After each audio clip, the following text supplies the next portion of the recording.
Welcome everyone to Titan Esports Divinity League. We are in the semifinals of the playoffs, and we have Conduit Riven versus GCCE Chrono Shift. They've faced off against their sister team, Street Fighters, and took the 3-2 victory last week in quarterfinals. So we'll see how that goes for semifinals. I'm K-Playing. I'm joined with Anti. How are you doing this today? I'm doing quite well. I mean, anytime that I get a chance to cast with you, Caleb, it's always a good time. I'm not sure if I'm going to get another chance after today because we'll see. It might be a few schedule changes with my job and such. But all things considered, I got to say, I'm pretty dang happy that the GCCE Civil War went all the way to 5 games, went the full distance. It's always fun having a mid-org Civil War and realizing that these sister teams really are sister teams, right? They're very close to one another. They understand how each other play. They go for these crazy opportunities that may or may not work out. I'm hearing about a crit Kale that came out in game 5. Yeah, and it won too from the side of Chrono Shift. I don't know we'll see crit Kale today or not, but you know, it is something that Riven has to worry about. I believe both teams were 5-2 in the regular season, so it should be a pretty close matchup here. But Riven, they went 3-0 last week, and Oh yeah, you know, firing on all cylinders. And I think we've only had 3-0s since we started the best of 5s in these playoffs. So we'll see if that narrative changes today or not, as looks like Chrono Shift will have that first pick and first ban. Mel going banned off right off the bat, and then the Aatrox ban from Riven. Yeah, and I gotta say, right, I've said it once, I will say it a billion times more. Mel is not a first round ban, right? If you're banning Mel in round 1, if you're banning Mel on blue side round 1 in a fearless draft series, this says we are terrified of this champion. We do not have ways to deal with this champion. There is nothing we can do about this champion. It is a statement and a half, and not the statement you necessarily want to make. The big thing about Mel, though, is that if you do leave Mel open, the ways to deal with her are backline diving champions. So if the enemy team reads that you're going to go dive and they go anti-dive, right, you could run into a whole lot of issues, but there are ways to deal with the Mel. There are ways to deal with some of these champions. But one of the things I do love about playoffs, about, you know, Divinity as a whole, is it's always about the comfort picks. So we're going to be taking a lot of these comfort picks off the table. Like, who bans Fiora in game 1 of a playoff match? A team that's terrified of Fiora. That'll tell you that's something, right? Yes. But either way, Wukong, probably Ashe Seraphine picked up for game 1. I am tired as hell of Ashe Seraphine. Please give me something else with a Seraphine. Oh. It is always Ashe Seraphine. Yeah, it is. And, you know, they could potentially slot in Dr. Mundo as well, synergizes pretty well with that bot lane. But I believe, Chrono Shift, they do have some potential options to, well, yeah, they can't really pick Dr. Moon themselves. So we'll see if Riven goes sorry, my cat is like all over my table right now, so let me just take her off real quick. Okay, we get the Melio and the Sivir picked up for the bot lane. Could round out the jungler right here for Riven. It would be honestly a pretty safe Dr. Mundo game, and there it is.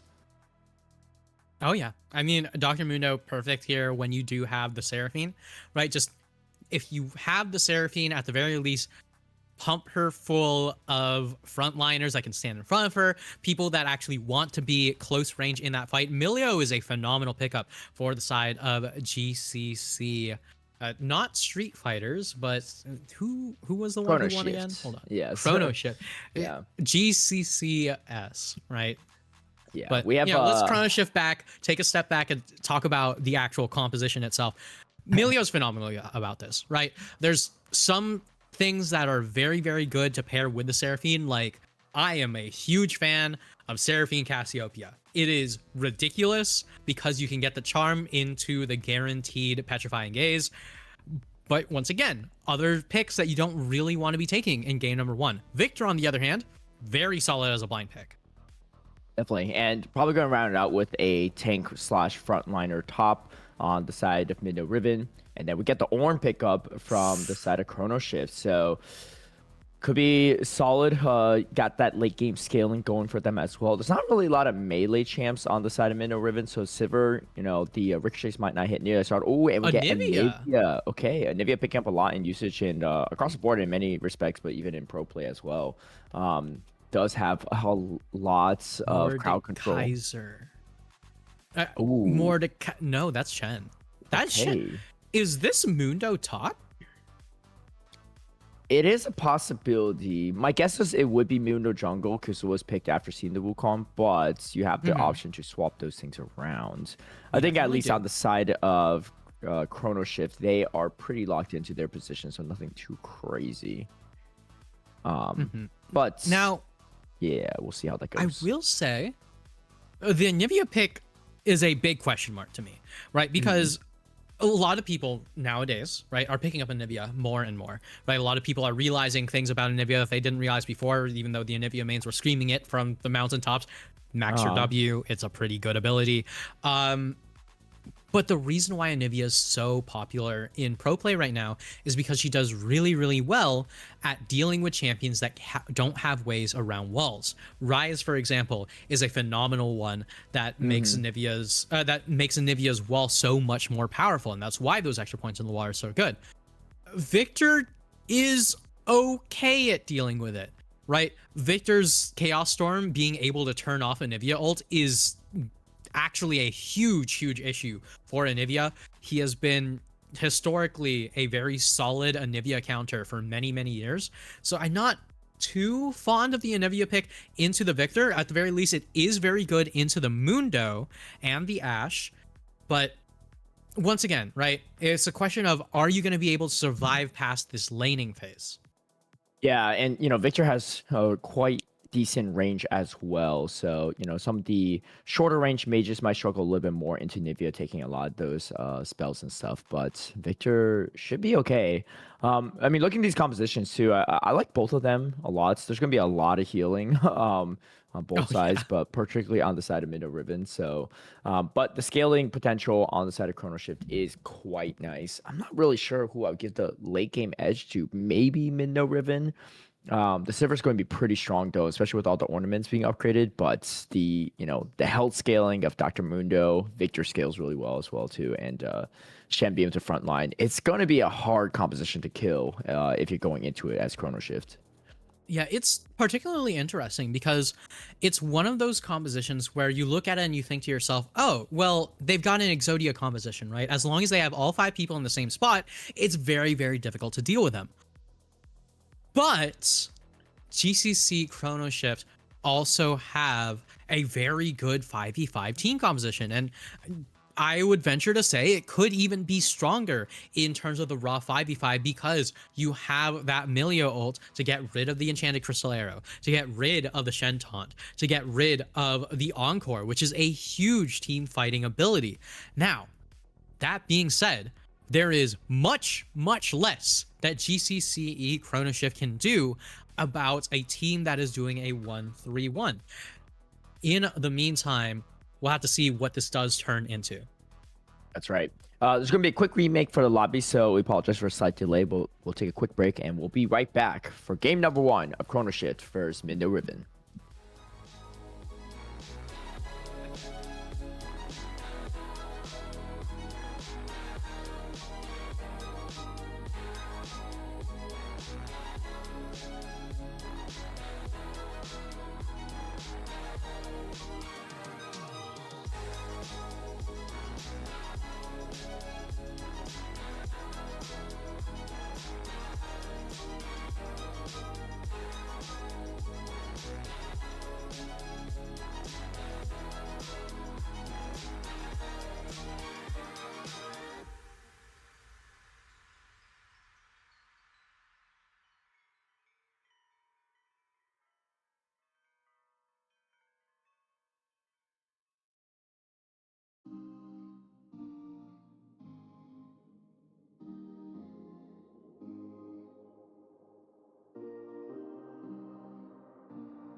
All right.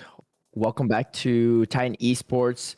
We are back. Divinity League semifinals in the playoffs. GCCE Chrono Shift versus Conduit Riven. GCCE and Conduit, two of our more prominent orgs that play in Divinity League, and we do get a showdown between the two. We're just going to do a recap of the draft, but we do have the drafts picked out, and then players are loading into the game. And Yes. for those that didn't see the draft, spoiler, it's going to be a Dr. Mudo Seraphine Ash team composition, which is to no surprise to most people.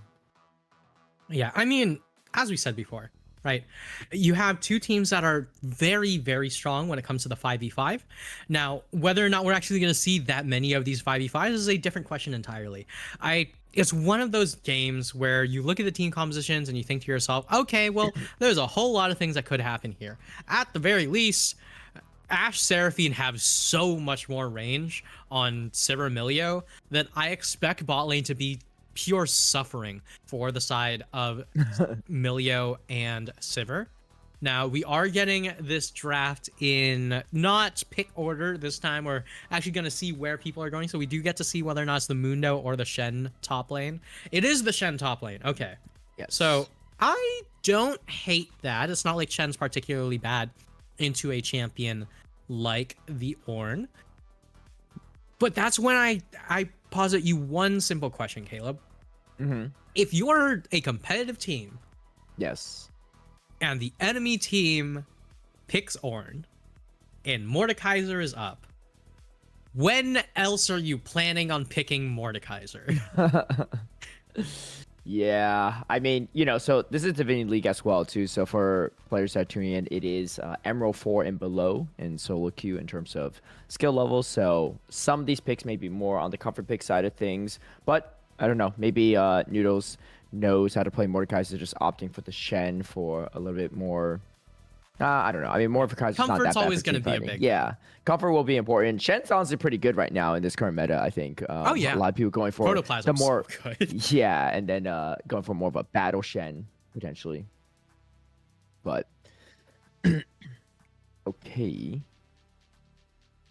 All right, so, and then we had, our two mages in the mid lane. This is the other Frost. This is Mage Frost. We had Melee Frost, I believe, last week, but this is the other Frost player in Divinity League, and both of those players were in the grand finals last split. Yes. And if I remember correctly, I actually do really love the way how Ranged Frost ends up playing a lot of these mages.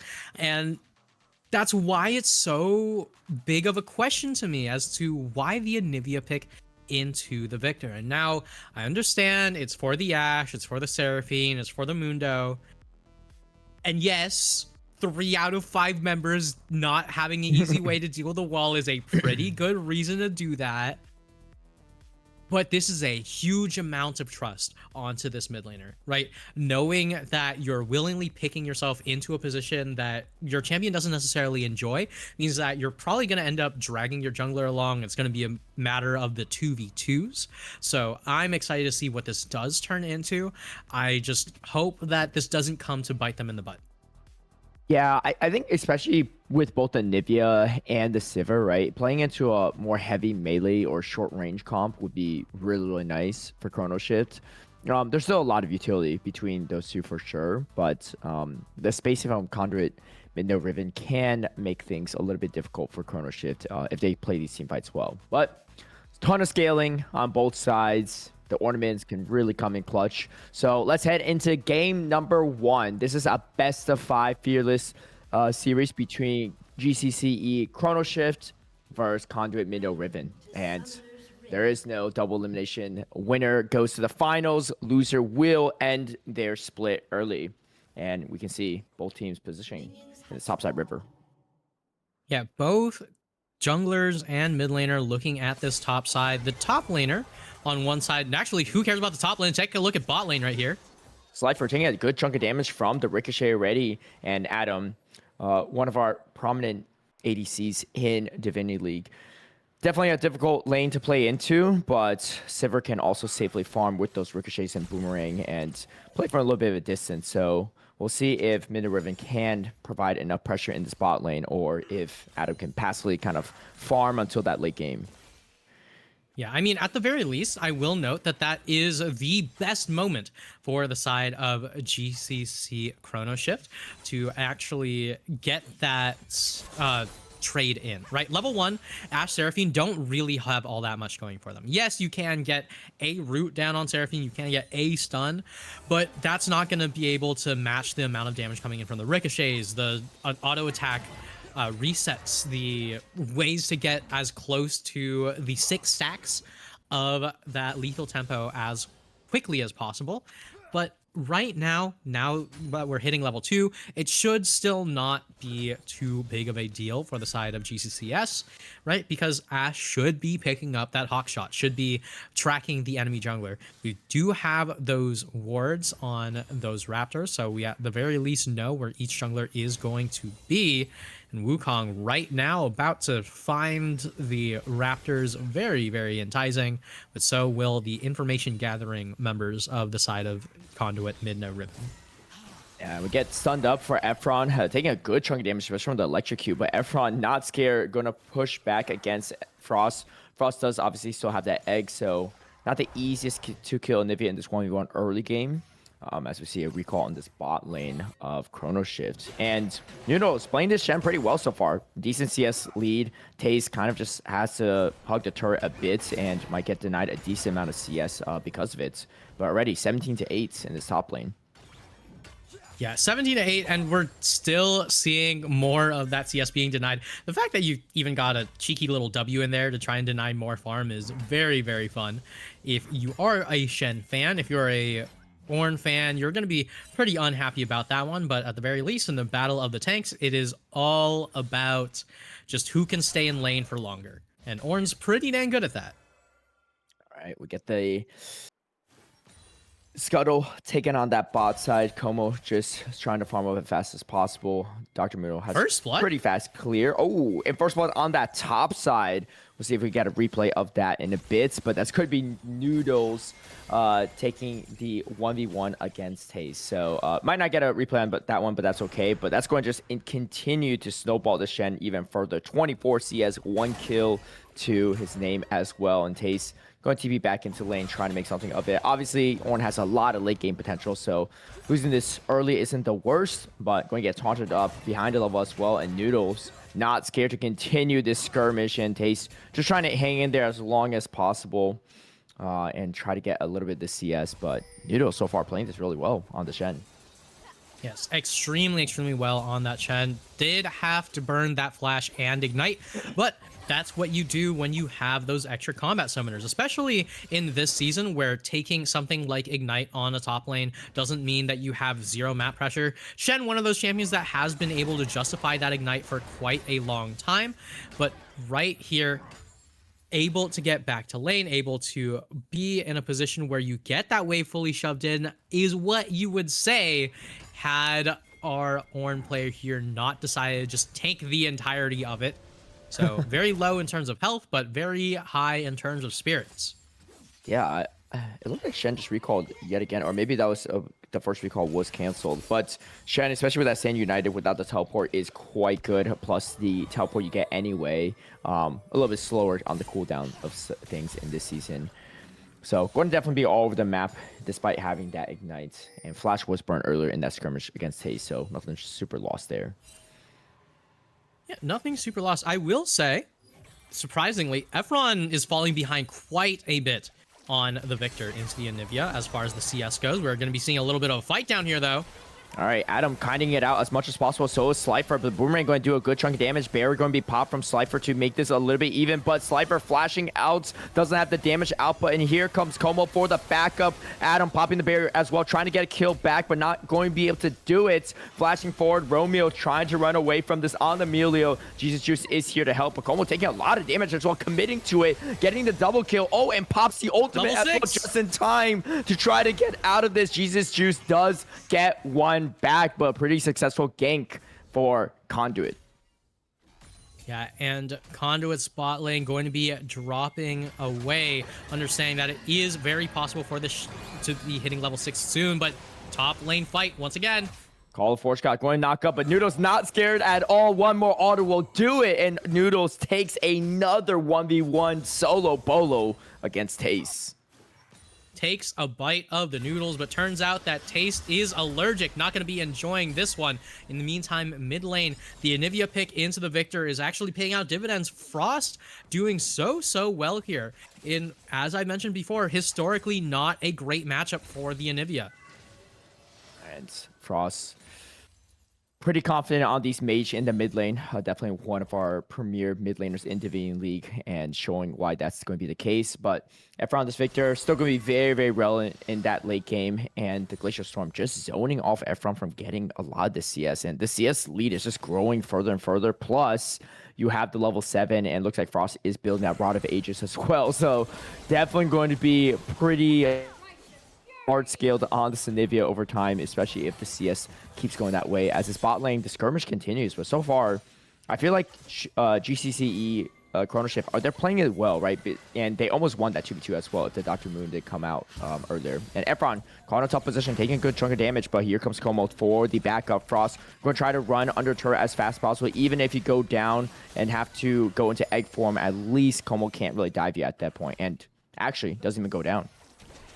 Yeah, doesn't go down, but Sivir goes down once again. Adam just not going to be able to survive here. As I said before, right, the moment that these two champions can actually get online is when it spells disaster for Sivir. Sivir, just with that lack of range, just doesn't have very many ways how to circumvent a lot of the damage coming in from the Ashe Seraphine. In the meantime, we're getting a full-on dive in the top lane, and just the fade away kill as well. Noodles for 2 is eating up this Ornn.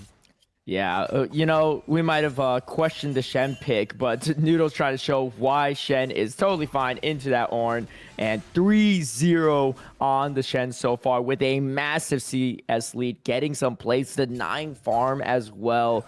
It's been a tough one for TES, and I think GCCE may opt to just maybe go for the other lanes and let Ornn scale by himself later on in the side lanes. But so far, this Shen is definitely paying off for Conduit. Yeah, I'm going to be real with you, Caleb. I think every single pick that I've criticized so far has been proven wrong immediately. These teams are in the playoffs for a reason. They understand what works in their league, what works for them, and how to make sure that they are doing as best as they can. In the meantime, Dragon going to be started up for the side of Conduit mid-note Riven. A full-on fight begin once again.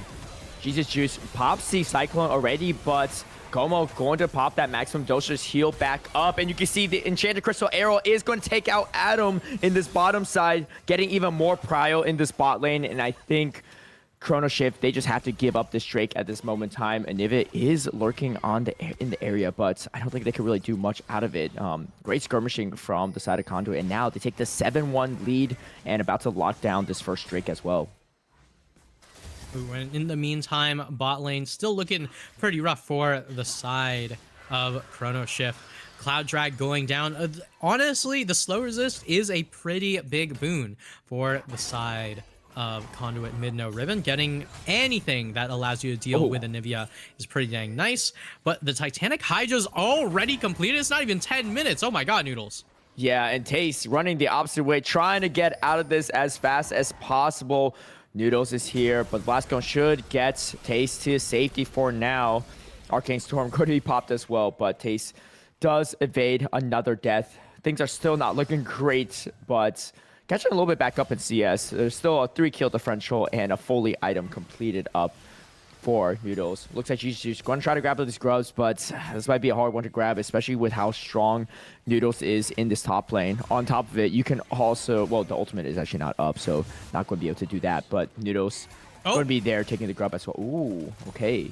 And it looks like Frost is going to take a 1v1 against Ephraim in that mid lane. So bring up a little bit of space here. He smited the Mundo, but still going to be able to get that steal.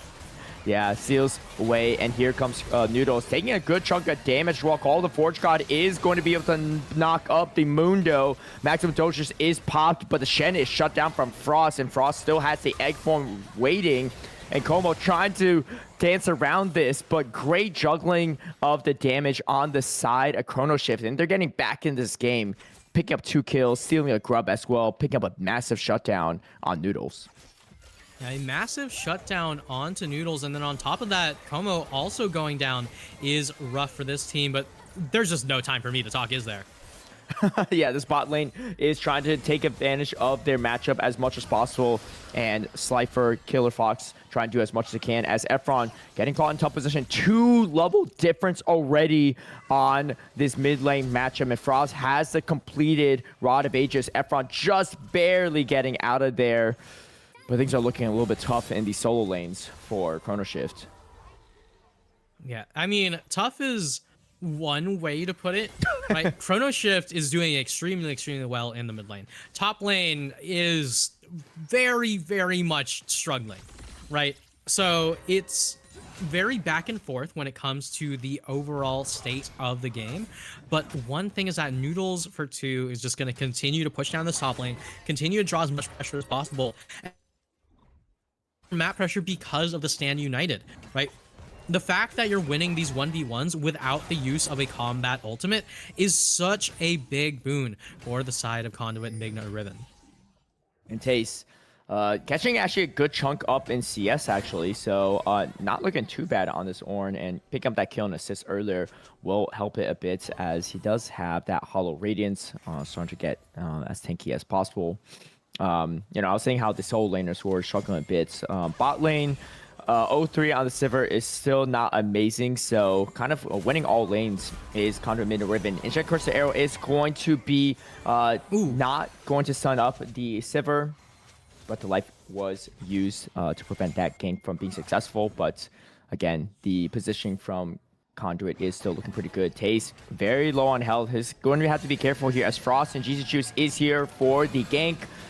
Paul the Forge God is going to knock up Noodles for 2, and TES has to get out of there. The Ignite still takes TES down, so 1-for-1 despite sending 2 members up for the gank. At least they get the Shen afterward, but really well played from Noodles despite the man disadvantage.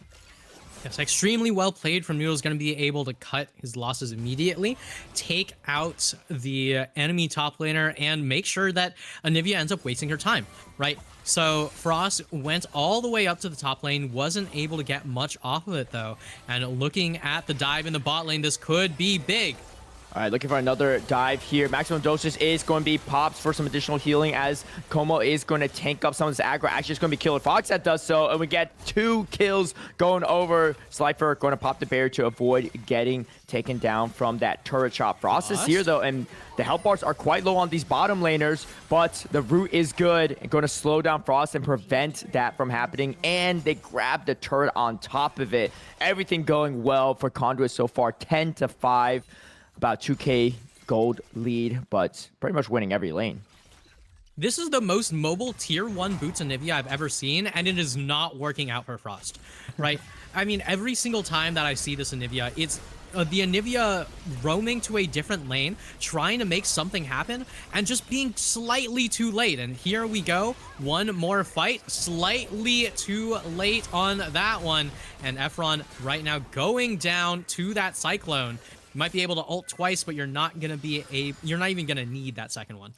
Yeah, Efron going to go down right there, but the bot laners have come to this mid lane for some additional assistance, and Noodles takes another 1v1 kill over TES in this top lane. This Shen is just putting in absolute work for the side of Conduit, as the Drake has spawned for another This is just bullying at this point, right? Do we even need to watch these top lane solo kills? Yeah, it's getting a little tough, but this Ornn's definitely gonna get tankier and tankier over time, so maybe can hang on to some of these 1v1 fights later on, as Como is going to try to grab up this Ocean Drake, and there's just not really a lot of positioning to contest this. Vision's good too. You can see that control ward as well in that bush, and it's going to be an easy second Drake for the side of Conduit, mid, Riven, and yeah, I mean, they're firing on all cylinders. They scale well, too, so it's not like they have to win this early game, but Heart Seal already built up for the Mundo. Blackfire Torch on this Victor. Victor definitely be the one lane that's kind of struggling a little bit, but Frost can only do so much by themselves on this Olivia. Does have the 2-level advantage still on Efron as they look to grab up another objective. Rift Herald is going to be trying to be taken here. Killer Fox is going to push Jesus Juice a bit away, and they have to let another objective go over. And this is not looking great for Chrono Shift. Yeah, I mean, Chrono Shift have only been able to pick up one Grubby, and that's the entirety of what they've done. I mean, at the very least, right, you know, they're doing better than CFO did against Sengoku SoftBank Hawks Gaming, but like, this is neither here nor there. This is the Divinity League semifinals, and it is looking like just the final run for TES on this Ornn. So much damage being taken. The tower doesn't even stop the Shen. Yeah, and the Rift Herald could be dropped here, and that would just continue to make this top lane blow wide open for Noodles as Killer Fox is here. Oh, the flash forward, and Chaunt Como's going to be one to pick up the kill, but great setup from Noodles to start things off, and they're just going to start beating on this turret. I don't even know if they need the Rift Heralds. Let's see if they have the damage to take this out, because if you drop a Rift Herald into that inhibitor turret, even better. Looks like Chrono Shift, they're not going to try to contest this super well. Frost flashing forward, throws up the crystallized wall. I don't know if that flash was necessarily worth it. Frost feeling good about it as the egg form is not available. And meanwhile, the 2 laners in the mid lane, Arcane Storm going to be dropped, and here comes Como on the flank. Maximum Dose is going to be popped as well. They're trying to cut off the retreats of Chrono Shift. Romeo going to be the first one to drop as Como is going to take a lot of turret damage, but actually picks up the Wukong afterward. Call the Fortune House going to knock up 2, but is there damage? Just a real question as TES going to try to buy a bit of space for the team. Only going to push back the side of Conduit, but they pick up 2 kills. They pick up a lot of CS as well, and the gold lead is starting to grow. The gold lead is continuing to grow, and Frostback does not look large enough to carry this one. It's just so difficult for the Nivea to get around to the right place at the right time, and it's just Frost tries to show up in the right position, but just ends up being there half a step too late each and every time. The Ashe, the Seraphine, the Victor, the Mundo, the Shen, all 5 of them just moving as a unit, continuing to put themselves into a solid scenario to take down the rest of the team around this Anivia. Frost does not have the flash, does not have the passive, but does have the wherewithal to avoid ganks like this one. Not going to be walking too far forward. Now, Romeo, on the other hand, might get caught out. No, instead, just going to play it safe. Dusk and Dawn completed on the Shen as well. This is Battle Shen, and it is battling in these fights. Efron a little bit behind compared to Frost, but the rest of the team doing quite good, so Efron can just maybe CS a little bit safely and catch back up in this. Frost hasn't died yet, but unfortunately, the team is kind of struggling, especially in that top and bottom lane. You know, I think Jesus Juice trying to do whatever he can to help in these fights as well, but it's a little bit hard when you are a bit behind. Team-wise, Pace, gotta be careful here. Shen is here, but Frost is here for the backup as well. And the egg passive is back up for Frost, giving him a little bit more easier time in these fights. Yeah, at the very least, these fights have become playable for Frost. Going to be able to walk up with a little bit less fear, but you got to be careful of the full combos from the rest of the team. Jesus Juice right now on that Wukong is looking for an in, but they do, at the very least, have an in on this dragon. It might just be one dragon, but removing the possibility of just an immediate soul is a very big point for the side of GCC Chrono Shift. This is going to be soul points for Chrono Shift, or sorry, for Conduit. And it looks like they are going to push back the side of Conduit for now. And Conduit just go for the turret. They say, hey, you want to get positioned on the river? We're going to just grab your structures and open up the map even further. And looks like this tier 2 turret is going to go down super fast. Call of the Forge Cost is going to be dropped, but a huge encore stops the second part of it. No stun coming through. Enchanted Crystal Arrow is going to land onto Romeo as well. And Cyclone's going to be dropped, but there's just not enough damage. The healing too strong from Conduit. They pick up 2 of their members, the front line, and it looks like they're just going to go straight for Baron. Forget the Mountain Drake. Yeah, I mean, Dragon's still up, still available, but who cares about a lizard when you can pick up the big purple worm? And a beautiful encore from the side of Killer Fox. I cannot believe it caught each and every one of them at the perfect time. Right, TES wasn't able to get the second hit of the Call of the Forge God, and Romeo was not able to cleanse that encore across the entirety of the team, was able to get the ult off, but it was too little, too late. And what looked to be a game that perhaps maybe the Anivia could stall out has turned into easily one of the most difficult games that there is to play on an Anivia, on a Sivir. And the biggest thing about dealing with these two champions is that at the very least, when they do fall behind, these champions have win rates that drop the farther the game goes, not because they're worse in the late game, but because they're so good at stalling out these games for extended periods of time. So being able to clear out these waves so easily is a big point of contention here. But with GCC Chrono Shift right now, the big question is, can you actually get to that late game against a Baron buff minion wave?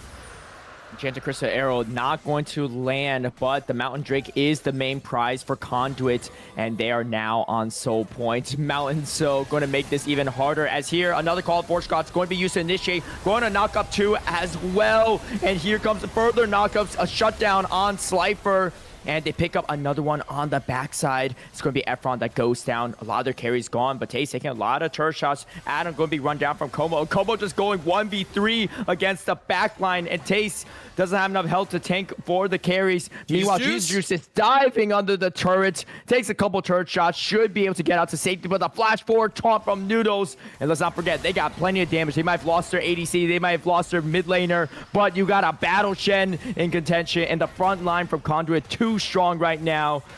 Frost just trying to do as much damage as possible. This Mundo's just healing up constantly. TES will take a lot of this damage, and Noodles in the thick of it, trying to negate as much of this damage as possible. And the briefcase is slowing down Frost. Como just runs it forward, taking even more damage, and the egg form going to be popped. But Noodles and Como just doing so much work into this composition. And Como's going to have to play a little bit safer, as it's going to take a lot of damage, but gets out to safety on that Dr. Mundo, healing back up. And the top side, Conduit, so strong into Chrono Shift. And Chrono Shift, they can't do anything but run back to their base. It was looking so good for the side of GCC Chrono Shift at that last moment, right? It was the perfect engage, the one opportunity that they had, but in the end, it wasn't enough. They tried, they failed, and this game is all but over now, unless they can get more miracle engages like that. But despite the miracle engage, when you're trying to trade backlines into a Mundo, into a Shen, it's so much more difficult. The Stand United didn't quite work out for the side of Conduit mid no Riven, but despite all that, Shen ends up showing up late to the party, and it's a disaster for the side of GC Chrono Shift. Yeah, Conduit, they are not short on damage. You might have taken out their mid laner, their bot laner, but their top laner jungler can still output it, and it's just making it very, very difficult for Chrono Shift to play into. We're getting some of the ornaments to come out, but Ornn is still only level 13. Meanwhile, Noodles level 16 on the Shen. Level 16 on Frost as well. Frost actually, surprisingly, hasn't even died yet. Trying to do whatever he can for the team, but the team is definitely struggling a little bit. The game is not over, though, as it is hard to push into an Nivea composition, and Sivir, actually. So they can really solve this game if they want to, but I don't know if that's going to do them a ton of good, as Mountain Soul will be coming in a bit.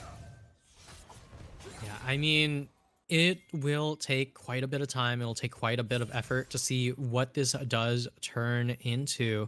In the meantime, Koma's just going to walk through the enemy jungle. You've not even got the... you don't even have a Warmogs, and you're still managing to heal up this much off of a red buff alone. Noodles going to be getting scouted out a little bit, but playing it on the safer side, not going to look to throw this lead. At the very least, TES understand that there needs to be a way to deal with the Shen somehow. Ooh, okay, I want to see this 1v2 as Noodles going to be ganked from Jesus Juice, but this Shen is strong. Noodles just going to dash through the wall. How Jesus Juice is actually doing a good chunk of damage to the Shen, and Shen might just be completely taken out here. And the shutdown goes over to Jesus Juice. They still got some fight in them. Enchanted Crystal Arrow is going to land onto the Wukong. I don't think they can really follow up with much though. And here comes an ornament upgrade on that Triforce. So getting something back. It is 10 to 20.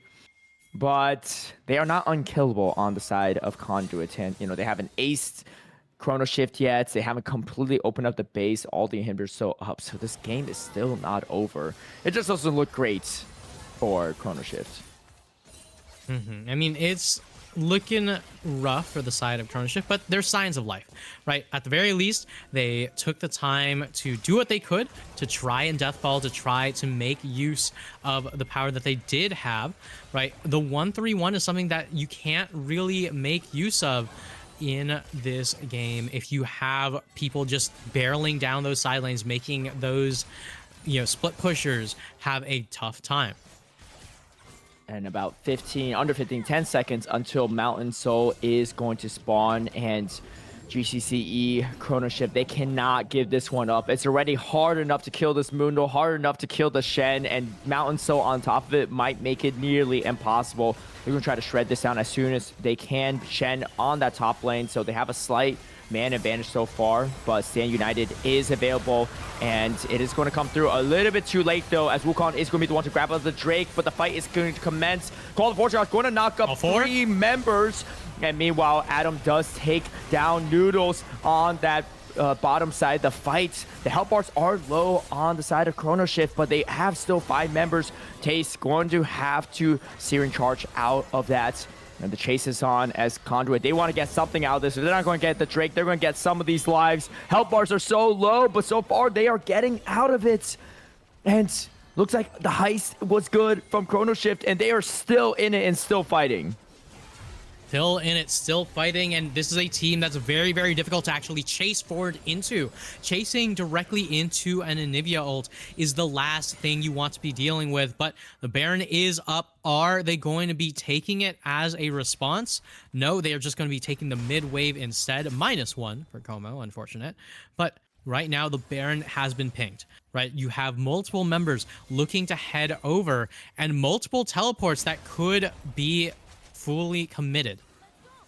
We got the Canic Recurrent completed on Noodles, trying to get as tanky as possible, but there's still a lot of physical damage as Infinity Edge is going to be upgraded for Adam, and here comes Combo for the flank. Adam has a spell shield to try to negate some of this. Enchanted Crystal Arrow is not going to land, but they're going to push back the bot lane of Chrono Shift. And they might be poised for a Baron take because they have great positioning, great priority so far. However, all members are still up. Stand United is not up yet, but Teleport is available for the Shen for some additional assistance. TES, meanwhile, doesn't have Teleport up, so it's going to have to take the long scenic route over to this Baron. Baron already below half health. They're looking to grab it, but has to pull off right now as the response from Chrono Shift is here. The response might be here, but there is no position for the Shen to teleport in just yet. Stand United coming up very, very soon for Noodles, but the Baron is not going to be committed to. Right now, the bottom tower is the name of the game. 1-3-1 split push, as I've said again and again, is the best way for Conduit Midno Riven to deal with a team composition like this one. It's not like you can't deathball, but why deathball when you can simply make it easier for yourself? I love the macro as well, too. They know Shen can come in at a minute's notice. So meanwhile, he's going to be pushing bot lane while the rest of the team going to try to grab up this Baron. And the teleport not available for Orange. So TES going to have to walk away from that bottom turret. And now Noodle's getting a ton of value. And TES looking like on the minimap going back over saying, you know what? Maybe I don't want to lose the game off of just this alone. And they are able to push Conduit off the Baron for the time being. It looks like they're going to try to go for the steal. A fantastic Anivia wall to keep Como trapped. So much CC. It's going to be a flip. Can they get it? No! Stolen from Como. The Dr. Mundo too strong. Popping up the Maximum Dosage. Staying alive so far. So much healing on this side. Slifer going to go down in the fight. But so far, they did get the Baron. And Como almost back to full health after that Maximum Dosage is popped. They want to go back in for the fight. G-Juice is so low on health. Ignite He's dead. Can Jesus Juice survive it? No, goes down to the Ignite. And Como throwing these briefcases, slowing up Frost as much as possible. Frost does have the egg form teleport coming in from TES. Call the Fortune is going to be dropped, trying to buy some space for the mid laner. It's going to land on the 2, and they're trying to protect this egg as much as possible. But Frost finally goes down to Efron. And things are not looking good for Conduit as Shutdown does finally go over to the Ornn, and Como is going to drop. A lot of these Baron buffs are going to be taken out in this fight, which is actually fantastic for Chrono Shift. But the fight continues, and TES is now finally tanky enough to buy some space, but it's just an Ornn and Emilio. They don't have the damage, but I don't think Conduit has the damage either. And actually, my mistake, Ornn going to be able to take out the Seraphine, and TES finally coming into play, and this Ornn is finally tanking for the side of Chrono Shift. Fight is all over the place. I feel like it's lasted for 5 minutes, but they get a little something out of it despite not getting the Baron.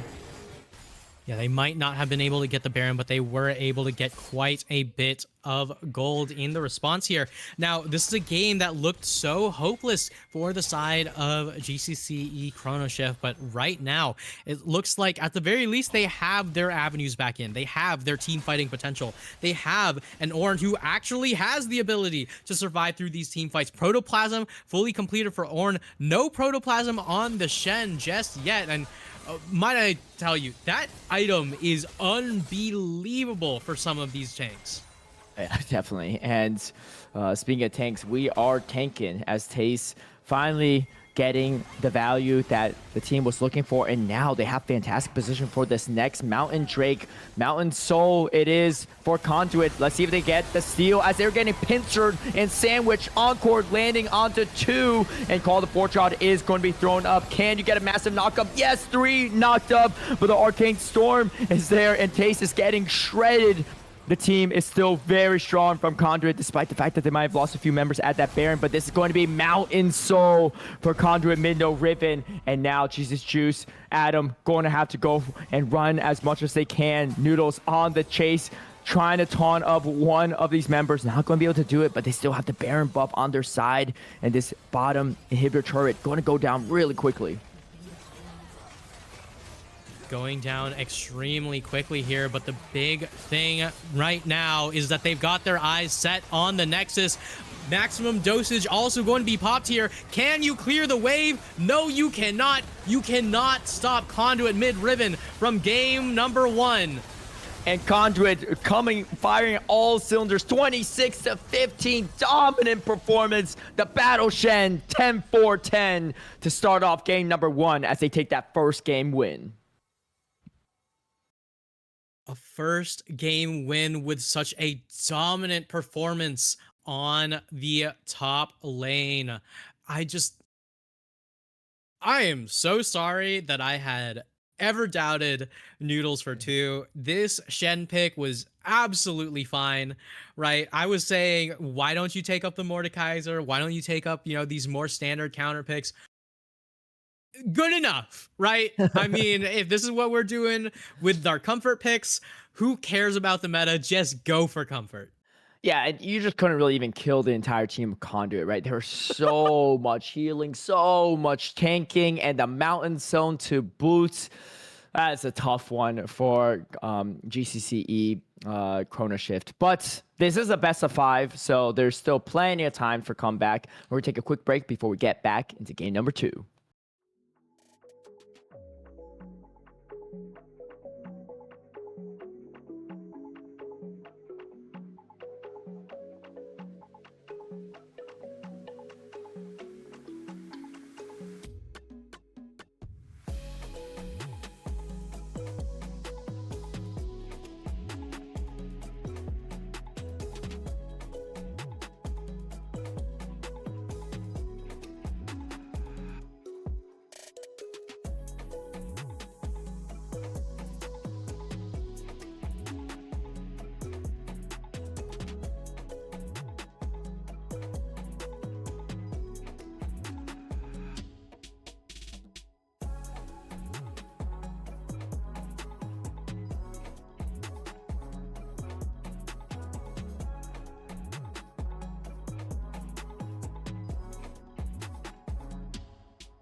Welcome back, everyone, to Titan Esports Divinity League. We are in the semifinals of the playoffs, and Conduit Riven is going to pick up that first game against GCCE Chrono Shift. It is a best of 5, though, and it is fearless, so we could go the distance, but things are looking good for Conduit Riven. I'm K-Pang. I'm joined with Anti. How are you feeling after that first game? Honestly, my question is, how is GCCE Chrono Shift feeling after that first game? Because that was a clean win, largely stemming from their top side, right? I mean, Noodles for 2, just running straight through that Ornn in the top lane. And the big thing about Ornn and Shen is most of the time, you look at these champions and say, what is it that they do?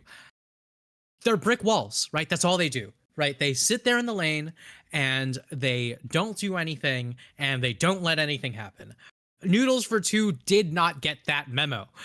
Noodles for 2 simply just ran straight through that Ornn, straight through the towers, was just straight up killing off a huge amount of the backline. And in the meantime, their bot lane was doing solid. Mid lane was struggling as Frost was definitely getting the upper hand on Efron, especially in a matchup that's traditionally very good for Victor.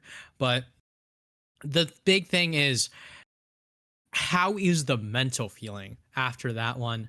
And sometimes these teams might be in a position where they're very strong teams in their own regards, but they find themselves crumbling mentally. We do know that GCCE Chrono Shift did go the full series last week, so I'm excited to see what this does turn into.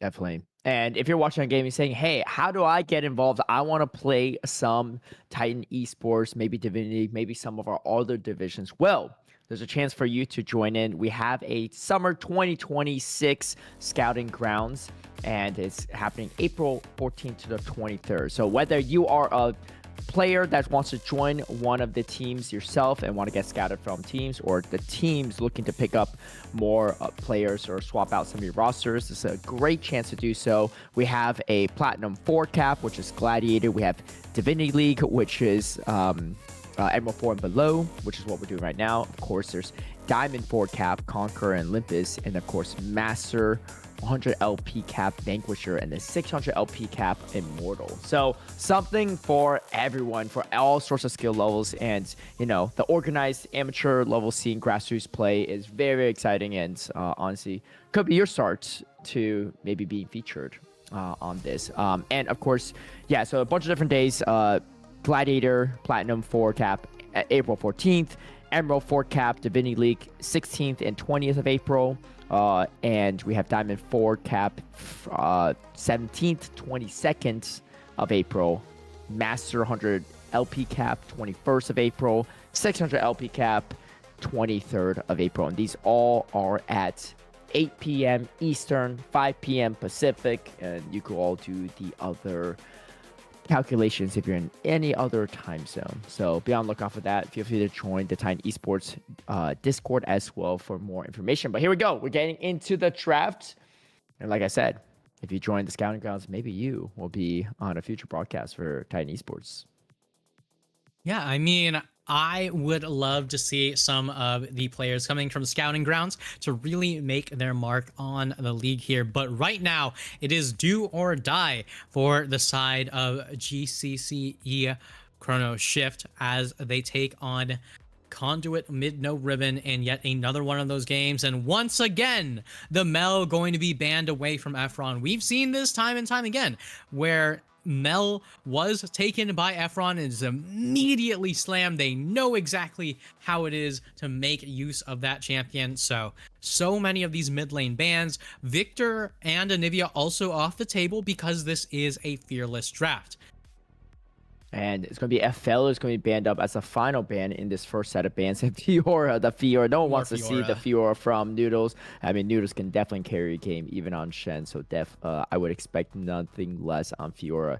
Felios ban makes a lot of sense. I've seen Adam actually even get a penta on Felios in one of the Titan Divinity League games. So quite good. And we get the Barris Will be a Varus top. Probably bots, but you never No, know these please not days. Varus. You never know. As you get Okay. the Jinx picked up for Adam. Adam, fantastic on these hyper carries, and Jinx definitely being one of their signature picks.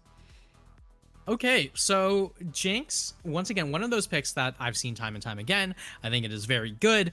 I think that you should not be willing to pick Jinx blind like this when you have so many backline divers available, right? The Varus is already very good at doing things from very far away. So now you have the Karma, and now you just need to pick champions that run straight past that front line, right? I mean, we could even go past the meta picks, right? And say, what if you just take like a Hecarim, right? What if you take a, okay, well, who cares about going past the meta picks when you couldn't just pick the meta picks like Xin Zhao, Vi, like you could even take Skarner back into play, right? There's so many ways to make this Jinx's life a living hell.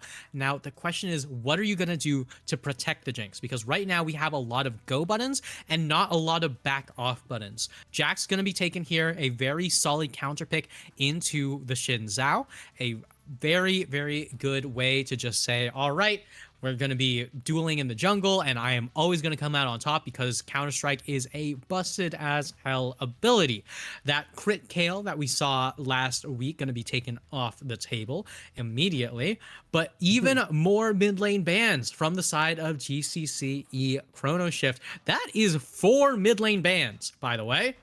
Yeah, showing a lot of respect to Efron, as Efron also hasn't rounded out. You know, and again, probably not a Varus top, but if it is a Varus top, then banning out top laners probably won't do it any good.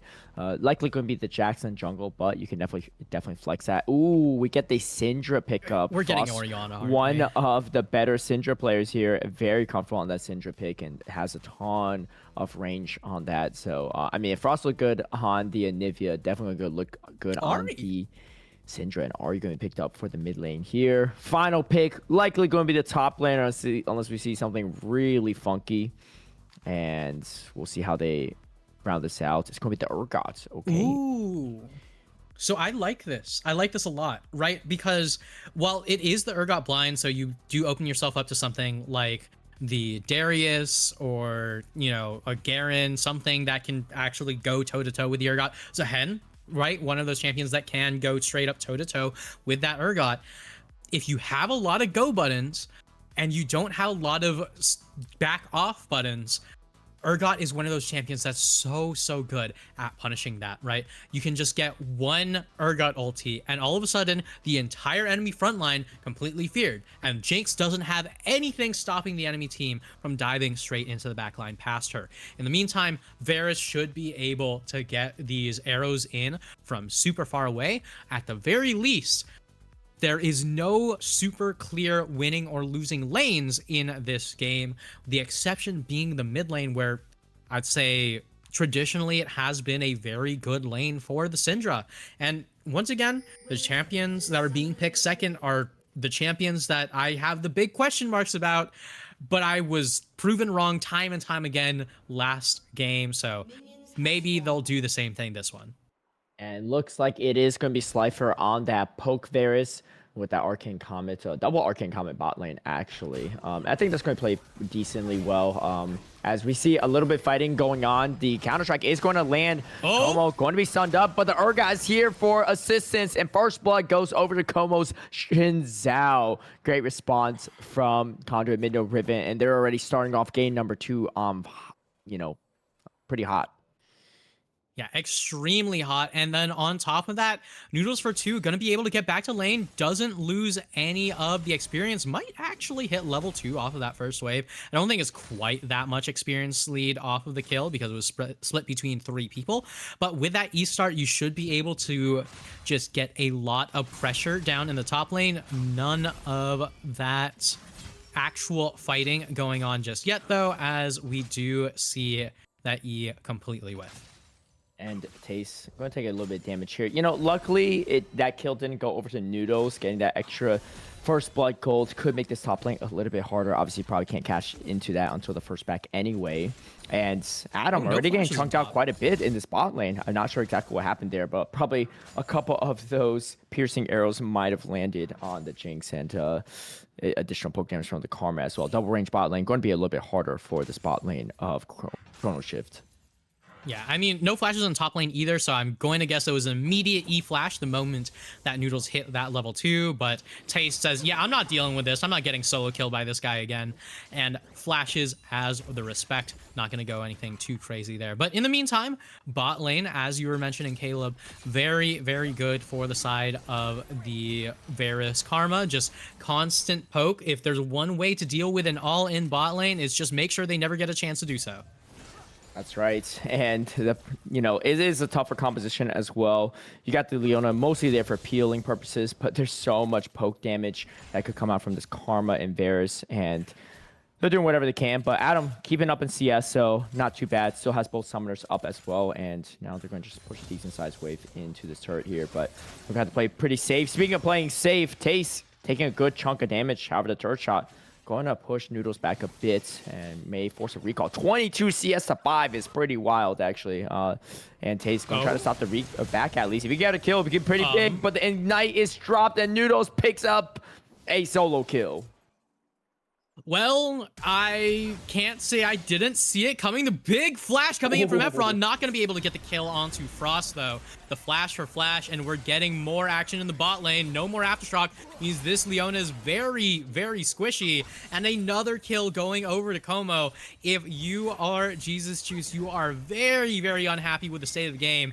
It's one of those moments where if this was a solo queue game, you already know that your laners are typing jungle diff and you are full muting. This is a tough one for the side of GCCE. Chrono Shift.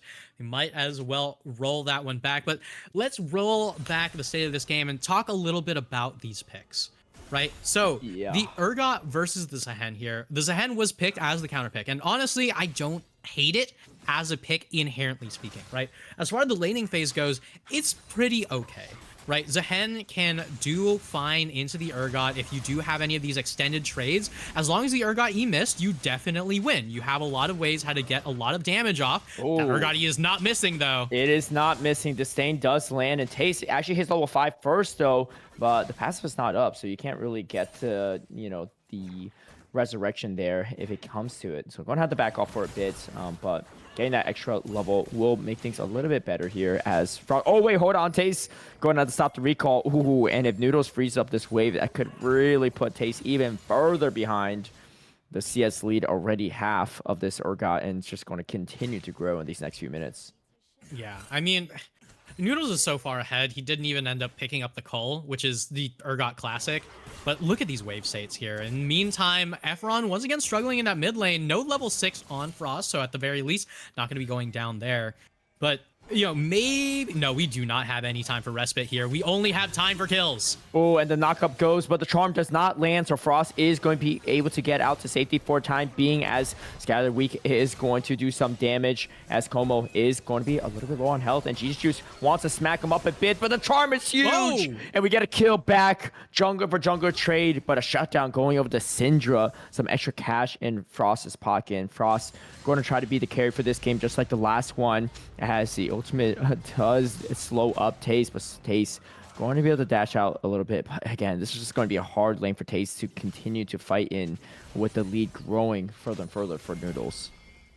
Yeah, I mean, at the very least, with no mana on Noodles, Taste will actually win the next all-in, barring an E landing onto Taste. But there's no mana available for Noodles, so Taste is simply going to be able to drag this wave and try to stop the back. All right, there we go. Good stuff for Taste here. And we can start talking about why this pick was, taken up, right? So, Fear Beyond Death. Ridiculously strong ability, one of the things that makes Zehen so powerful. But right here, you have to remember, Zehen has ways to survive past that, and the ult's gonna ignore that E knockup. And there we go. That's one of the things that makes this lane so good for this Zehen.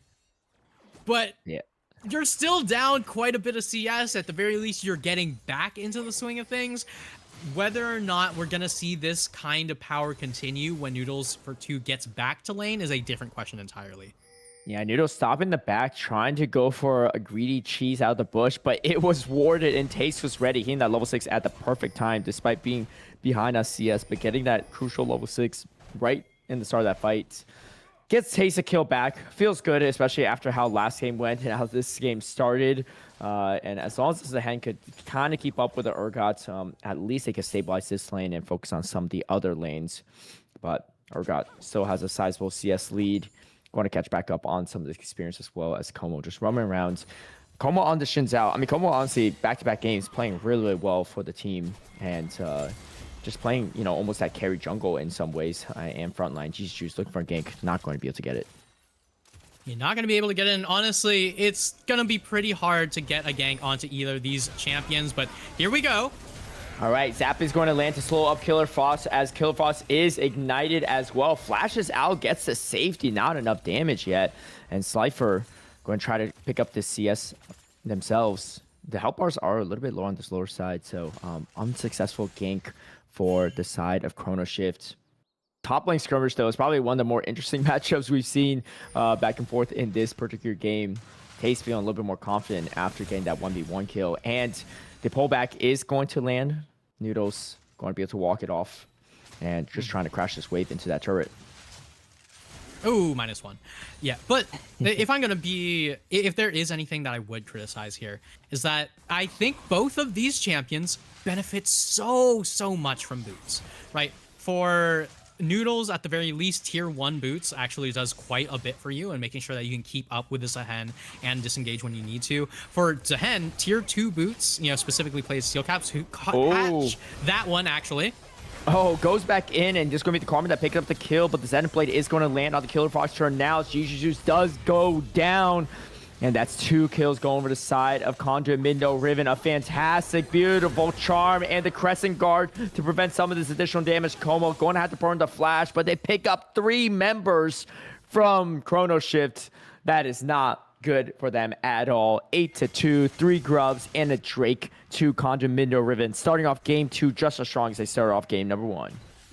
Yeah, it's very difficult for the side of GCCE Chrono Shift right now, and honestly, this is 1 level away from Noodles for 2 just taking over this lane in its entirety. That is a Black Cleaver fully finished, and don't get me wrong, Colo's amazing on Urgot, the boots are amazing on Urgot, but if you can get to this point, then the greed can pay off. Greed is good when you are a top laner, as long as you're not getting punished for it. And you've only gotten punished a single time if you're Noodles for 2, but right now, the big question is, are we going to be seeing some jungle intervention, or are we giving up on this top lane? The traps are going to do a lot in the bot lane, though, but here comes the return. All right, Romeo going to get rooted up. Here comes the piercing arrow. It lands, and Slifer gets the kill. Can he get another one as Adam pops the barrier? Oh, just missing out on that piercing arrow. Super close there as Noodles going to go for the 1v2 fights, but I don't think he has what the damage he can do to take that one, as Tate's going to be the one to pick up that kill. Great assistance from GCCE. Like I said about the Black Cleaver, funny enough, I think that's back-to-back games where Noodles picks up that first item pre-10 minutes. Yeah, I mean, Noodles has been getting quite a bit of gold, but a little bit of gold being put into Taste's hands here. I'm going to be so real with you. If I am Taste coach, I am just screaming, buy some plated steel caps, please. You need to be able to reduce the amount of damage coming in from that Urgot. You need to be able to pick up those steel caps if you want to survive against the Shin Zhao. No steel caps on planet Earth are going to be able to save you from that one, though. And Killer Fox living up to the name. This Karma is constantly in that mid lane, and while I might not be the biggest fan of the Malignants, I am sure that Efron is a huge fan of all of this attention. Yeah, double Malignance actually on the Ahri as well. 3-0-2 on a support Karma. And 2 back-to-back kills going over to Conduit after that 1 kill on Noodles. And again, Como all over the map in the right. I mean, the roams in the macro from Conduit has been beautiful this entire series so far. Oh, as we get the charm through the wall, and then Killer Fox going to be the one to pick it up. But there for some additional support for the mid laner. I don't know if it was even needed. Yeah, I mean, that was one of those moments where if you're Frost, you are not too happy about that one, right? It looked like the Ahri was going to be dropping out It was gonna be fine, and the back was almost finished. And you take a look at, you know, these shiny new boots that are in your inventory because you got that magical footwear going on, and all of a sudden, Ari jump scare, bisexuality, go straight in for that one. All right, Noodles for 2. Going to be in the 1v2 yet again. The counter strike's going to land. I don't think Noodles is strong enough for this 1v2. And again, cheese and juice all over this top lane, trying to buy some space for TES. TES almost even up in CS now after these two ganks. 2-3-1 for both of the top laners. Whoa. Evening things out a bit as Slifer picks up another kill. And it's going to be Adam that goes down to that one. Double Drakes now for the side of Conduit. Yeah, and we'll just take a quick look at this bot lane fight once again. So Killer Fox, 007, and Slifer had their mission. They did manage to accept it. And once again, it is going to be these corrupted chains coming through for Slifer. Should be the ones catching out Adam there. One sidestep on the Q. And one big amount of damage. Actually able to catch the flash as well. Very, very difficult to get away from that one. But I just want to pause a little bit, right? Caleb, as we were mentioning earlier, this Urgot, very, very strong, right? Was in a ridiculous position, very difficult for Zahen to deal with until the jungler started coming in, right? And when you didn't have any sort of these, you know, boots or any sort of, you know, real movement speed to get away from the Jax, there was just no way how to disengage from any of these fights. And Noodles for 2 said, you know what? I don't need plated steel caps. I don't need the damage reduction. I just need to get out of here, right?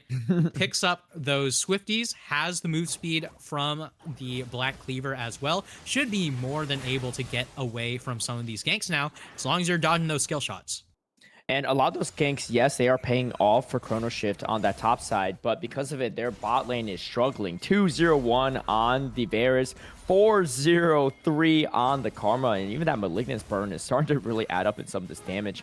And now TES going to have to ward this off as the Leon is there for the assistance, but the charm comes through. However, the double stun is massive, and Komo's going to have to pop the ultimate. Oh, and preventing that super mega death rocket damage is massive for the Xin Zhao. They're a little bit far in the jungle of Conduit, Chrono Shift, and the Scattered Weak going to do some extra damage. The Killer Fox is now unstoppable on the Karma, picks up another kill, and the ultimate from the Varus. Flash for flash. Slow things up, but the flash forward from TES, the ultimate, he picks up a shutdown. Killer Fox looking for another kill though on this Karma as Romeo is not too far behind. Como is going to be the one to grab up that kill now on a killing spree on the Xin Zhao. 6-1-4. Going to be rooting up Romeo and Solar Flare, slowing up the Xin Zhao, getting Romeo at least to safety. But again, a lot of fights going over the way of Conduit, Mindo, Riven, Adam. Going to try and make something out of it, but this mid turret about to go down as well. Yeah, mid turret almost going down for the side of Conduit, mid no Riven. And I gotta say, if you're GCCE Chrono Shift, your bot lane's struggling. Your bot lane is crying out in pain. It is 0, 6, and 0 combined for these two laners. And I said that there weren't too many disengage buttons for the side of GCCE Chrono Shift. But we're seeing things like the Solar Flare being used for pure disengage, right? We're not seeing these go buttons used the way that we want to be seeing them happen. Frost doesn't even get a chance to make that Scatter the Weak really come to life. And in the end, it is going to be so much power for Conduit and Midno Riven. 17-5. It's not even 17 minutes in. They've got more than a kill a minute. Yeah, it's not looking great. And, you know, the macro and the rotations from Conduit has been fantastic. Killer Fox all over the place. And, you know, like at almost like every fight whenever there is one. And it's just definitely paying off there as the piercing arrow is not going to land onto his Jinx. You know, Jinx definitely has a lot of late game potential, but the question is, can they even get to that point, or will Slifer just completely dominate that matchup? Only has a level advantage so far, but things are, you know, every objective going over to Conduit, Mindo, Riven as well. So everything looking good for them. And top lane fairly even at this point, which is not great given that that was where most attention was from the jungler. Yeah, I mean, that was Jesus Juice trying to make some game-saving plays, but there's so few game-winning plays still left available. The towers are going to be taking more and more damage. There might be that ulti coming through, but are we going to be seeing that revive? Oh, could be. And here comes the Fear Beyond Death. Revive is going to be happening. And this actually could turn around for the side of Chrono Shift, as Chomper's going to be landing as well. Adam can't get any resets yet as two members go down. And this Jinx is 0-3, might be 0-4 soon. The Charm doesn't land. The Piercing Arrow does so much damage. Efron on the chase and is able to grab Adam deep into their base. 3 members dropping. They're going to try to grab a turret at least for their efforts, but there's a lot of catching up to do, and it's going to be Hex, Soul. They're going to be on Soul Point soon, and they're already hitting the bottom inhibitor turret under 18 minutes into this game. Run from it. Dread it. Do all you can. The Ahri will find you, and the drag is going to go down, and that is one drag away from Soul. Conduit mid-no Riven took a look at last game and said, how can we do this but better? And right now they are doing a phenomenal job. I know that if Brady is watching, she is, you know, crying at the fact that it is going to be the Zazax Realm Spike plus the Malignance on the Karma, but at the very least, it's a lot of damage coming through. 0, 8, and 0. You cannot really argue with the results. And in the end, what you need are results. Regardless of whether or not something is super ultra optimal, the biggest question is it going to work against the enemy team here? And Conduit and mid-no Riven have clearly done their research. Yeah, in last game, you know, Frost was at least ahead in that mid lane, but this game, it is not the case. 2, 0, and 8 on this Ahri, you know, and Malignant's completely up, second item as well. And we'll see if they can do anything here. They're getting so much space in their jungle. Oh, okay. The Black going forward. 1 versus 4. I mean, the team is there for additional backup. Maybe this Urgot is just too dang strong. And Fear Beyond Death going to grab up the Leona, and now the side of Chrono Shift, they're on the run. Crescent Guard going to be popped for some additional damage mitigation, but Como is so strong, can just tank it up, still full health. Frost trying to do a little bit of damage, but Audacious Charge is going to close the gap onto Jesus Juice. There's no wave though, so even though they grab 2 members here, they can't make too much of it, but never mind. We got Herald onto the bottom inhibitor turret under 20 minutes, and it is going to go down. They just want to end this game as soon as possible, as the Rift going to be dropped back again, going for this tier 2 mid lane turret, and they might just grab that one as well, just completely opening up this map. Jesus Juice trying to buy some space for the team. Scout of the Week is good though, going to push things back, but the members of Conduit mid-no Riven are just way too strong and way too rich right now. Yeah, in the meantime, Shelly going to be taking a little bit of an exit. Honestly, I like the fact that they did opt to remove Shelly from the equation, because one thing that a lot of people don't think of is the fact that Jinx can reset off of Shelly. So if she's sitting at really low health, honestly, it's sometimes better to just opt to remove her from that tower range. And right now we're seeing another tower being ignored. Oh my lord.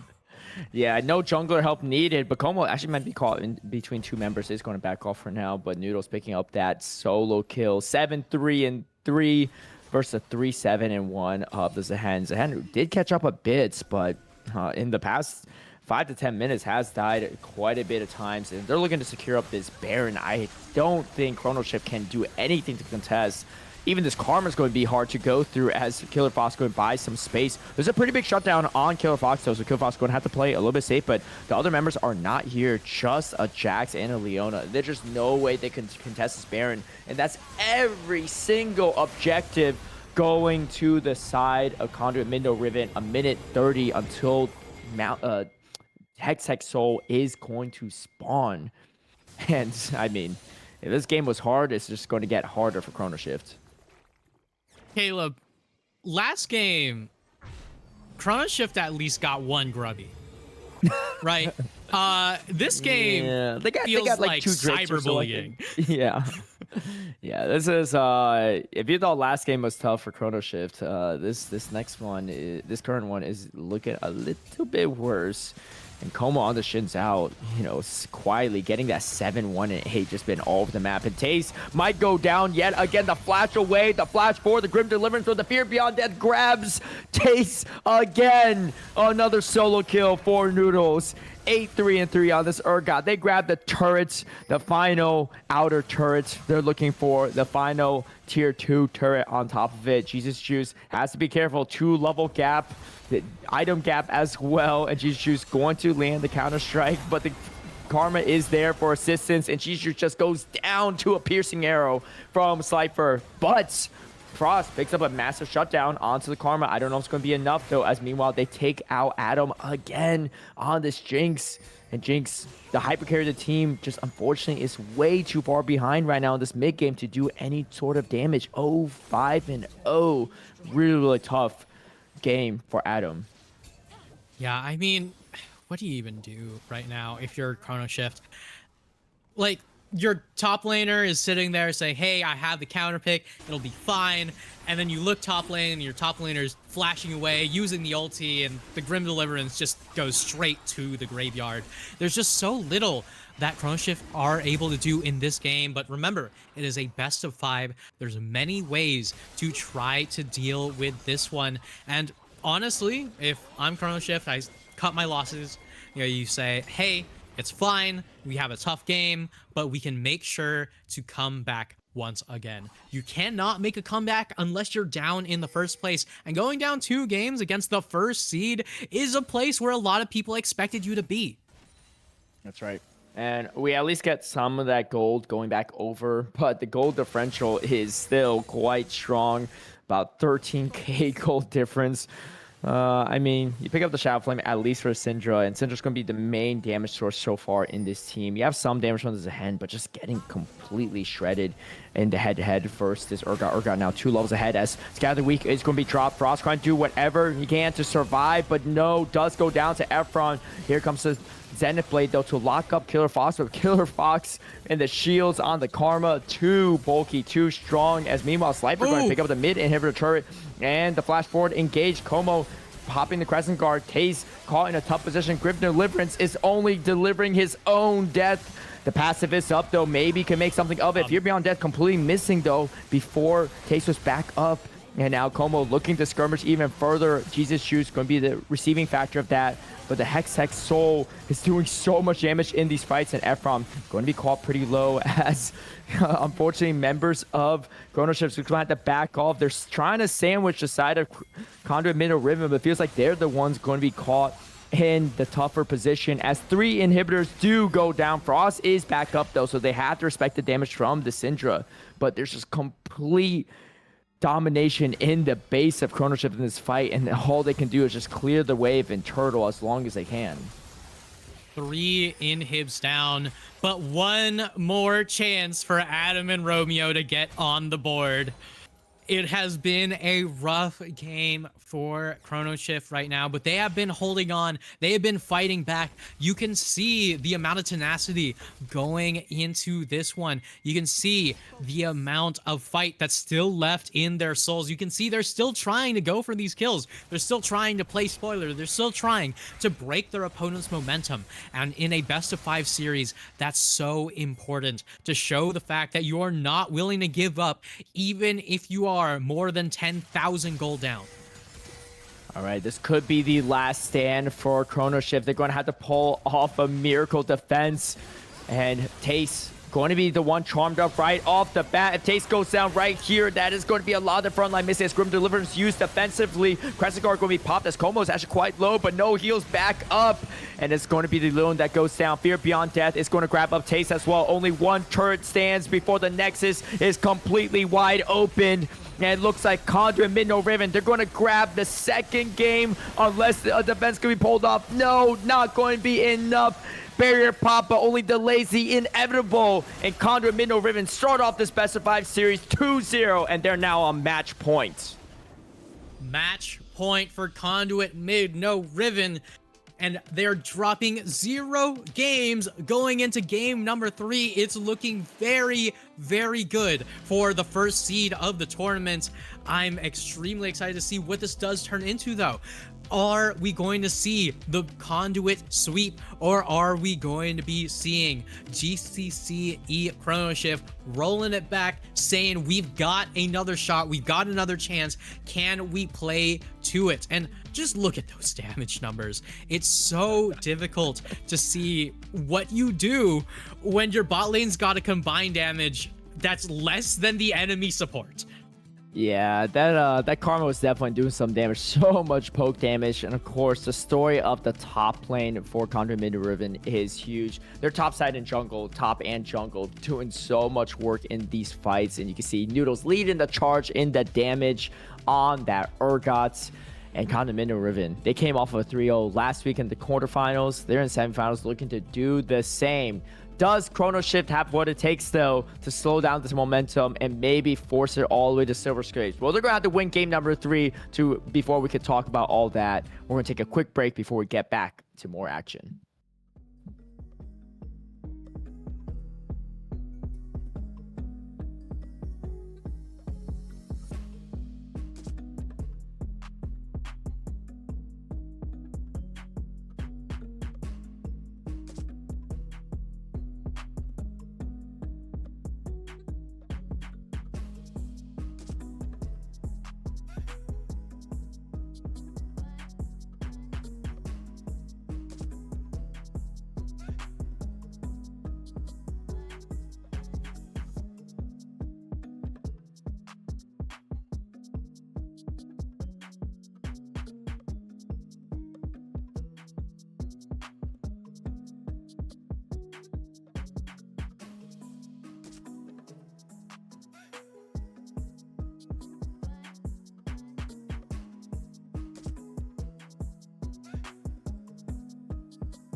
can do.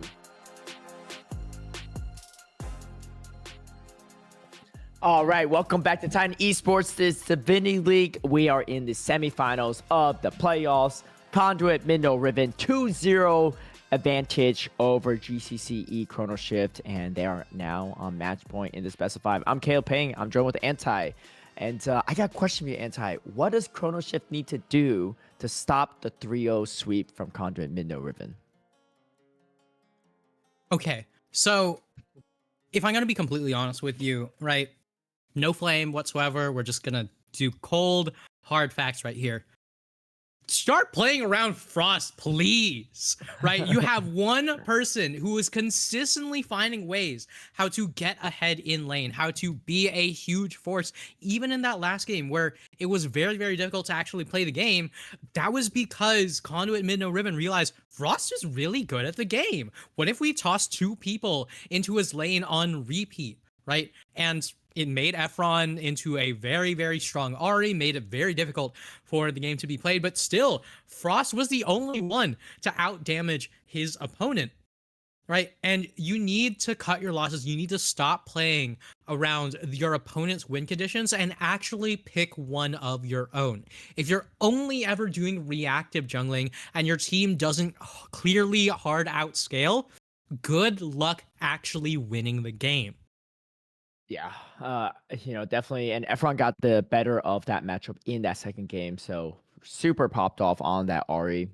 But before we get into the game, if you're looking for a team yourself, check out the Summer 2026 Scouting Grounds hosted by Titan Esports. A great way for players to find their own teams or for teams to find some of their own players. And of course, all different skill caps. Platinum 4 cap, which is Gladiator, Tuesday, April 14th. Emerald 4 cap, which is Divinity League, what we're doing right now, Thursday and Monday, 16th and 20th, respectively. And then Diamond 4 cap, 17th and 22nd of April. Mastered 100 LP cap, 21st of April, and 600 LP cap, Immortal, April 23rd. All at 8 p.m. Eastern, 5 p.m. Pacific, and all the other time zone conversions. And, Titan Esports does a great job, like many other orgs, hosting these grassroots amateur leagues, and a great way to kind of get yourself into some organized play and have a good time. And maybe you'll be the one popping off on a future Titan Esports broadcast. So be sure to check out more information at the Discord in the link on the graphic. But yeah, exciting to see, and getting more people into circuits is always a fun time. But we also have a lot of our regulars, like Frost, and let's see if Frost and GCCE Chrono Shift can find a way to force a game number 4. But they are facing a tough road ahead of them as Conduit, Midno, Riven, one game away from winning this and going to the finals. Yeah, I mean, Caleb, I gotta say, that advert, a little bit of a mouthful, but we've also got a feast on our hands when it comes to the scouting grounds, because we are bound to see some interesting play. But here we go. Game number 3, Conduit, Midno, Riven, taking on GCCE Chrono Shift. I do believe that the bans are actually going through. I'm just gonna guess immediately, right? We've got a Mel ban on one side. We've got a Talia ban on the other. We've got, I don't know. Like it's been the same bans each and every time, as was 4 bans towards the mid lane from GCCE Street Fighters the last go through. So we're gonna have to see what it actually does turn into this time. But right now, it's not some kind of crazy gentleman between these two. It's just a little bit of an issue on that production side, but we'll get that one fixed up sooner rather than later. All right, my guess is there probably was a Felios and a Mel band at some point. But we get the Nico first pick, likely going to be that Nico support. Once in a while, you could play that Nico. Oh, and okay, here we get our Okay, there's the Aphelios. So, same bands actually from second game. Literally same bands. Yeah. And this is a fearless format too. So for those that are tuning in for the first time, means that none of the champs used in previous games can be used in subsequent games. As you can see, the grayed out champs in the bottom are the ones that are not eligible. We get a Nautilus and Corki combo for the bot lane of Chrono Shift. I got so excited because I saw the Nautilus and I said, all right, you see the Nico, you go for the Nautilus, you go for the Kai'Sa, you just go full on dive, you say it's gonna be fine, and then I see a Corki And yeah, it's a good champion. Don't get me wrong. Yeah. It's just, what does Corki bring to the table that Kai'Sa won't when you pair it with Nautilus specifically, right? When you pick these That's a champions, Nico mid the lane. big idea is that you're using them as a takeaway, and Nico going to be going to the mid lane is actually a very, very big thing here. The Sylas pickup is huge. That means that Malphite is almost certainly not going to be on the table. We already know Alistar's not on the table, but at the very least, Magnet Storm, Pop Blossom, these are some very big ultimates, and you have to be a little bit careful for the side of Conduit Midno Riven that you don't give him even more of these crazy ultis. And that Sylas might be going to the jungle, might be going over to Frost. Yeah, a lot of flexibility too. I mean, on the rare occasion, could even go on that top lane. Seems to be unlikely though. But like you said, a lot of great ultimates that can be taken from the Sylas. And the Nico mid lane, definitely going to be a slight wrinkle. I don't remember the last time I have seen one in that mid lane. But they want a little bit more frontline with their support, and Rel is going to provide that. Ooh, Viego. So likely going to be the Sylas in that mid lane. Blind Viego pickup, but could be pretty good into a lot of things right now, as they do have the final counter pick for that top lane for TES. TES definitely been struggling a little bit against Noodles in these first two games, top? but Nico top would be kind of wild. But I mean, I guess it's yeah, because who's going to could be jungle at Cast this point top too? Whoa, okay, yeah, could be likely going to be Cast top with the Nocturne to be the third. Okay.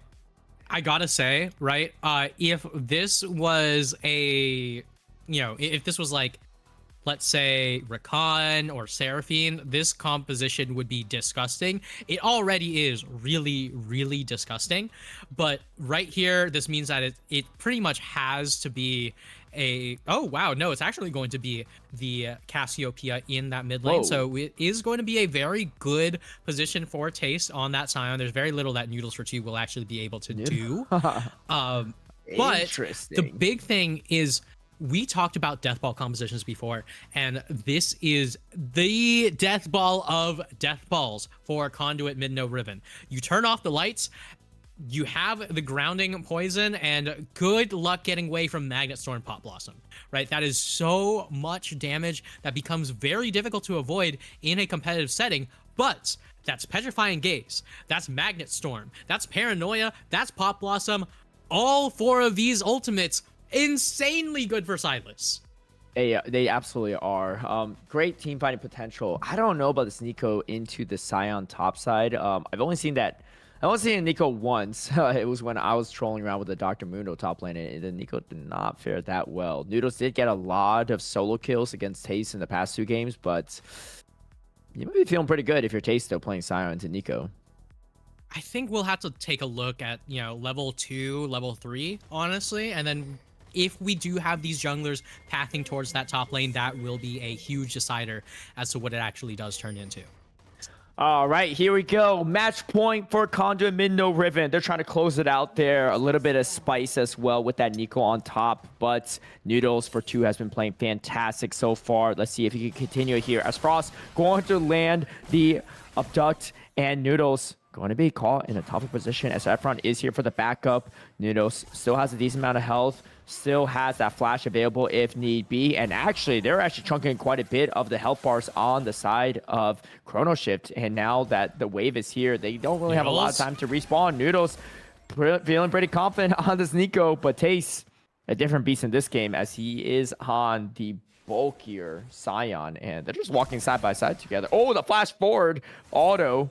And the decimating smash is going to land onto Noodles. As Noodles caught into top position, the grass proc, one more auto should do it. And Noodles gets out the safety, but Tace feeling a lot better about that first exchange this game. Yeah, and honestly, I love that flash coming in from Taste. It means that there was no way for Noodles to get in towards that minion wave. Is forced to TP back in. Not going to be able to TP back to the wave either. So going to be missing out on experience. Going to be missing out on those minions. And this top lane is so crucial for Noodles to get ahead early if he wants to be able to do anything to taste on that Scion. In the meantime, Efron taking a tower shot for his troubles here. Noodles for 2, taking a few more auto attacks than he wanted, but at the very least, each of these Qs are going to be doing quite a bit of damage, and the root should be coming in clutch here. Oh, Decimating Smash does still catch Noodles on the edge of that skill, but the flash forward from Noodles, knowing that TES doesn't have the flash. However, the Scion is going to take the kill over the Nico 1v1. TES feeling good about that one. And the teleport already dropped from Noodles. Going to have to take the long scenic route back into lane. Efron doing a lot of damage to Frosto and getting the better of that matchup for the time being. 13-6 is the CS differential. And Noodles might have bit a little bit more off than he can chew, as this matchup is not looking great. And now GCCE is looking for the flank. Efron going to be caught. Has Ghost, has Flash, but oh, it gets the kill before flashing away. Jesus at least picks it up back, but definitely a good exchange for that Cassiopeia, despite being caught in a bad position. Fights are going to continue here as Adam, Cypher going to be ignited, and Killer Fox trying to body block as much as possible. Romeo, single-digit health bars. Cypher on the kill. Adam almost out of mana. Flashes for another flash from Cypher, but barely surviving. Action all over the place on the map. Action all over the place, but also look at this top lane. It is terrible for Noodles. I was going to call out that first kill was so unbelievably bad for this Nico, because on top of that, the wave state was even more terrifying. But right here, we're going to be seeing more play around Frost. I said play around Frost. That's one of your big win conditions, but outside of shenanigans, this has been a very unstable laning phase this game.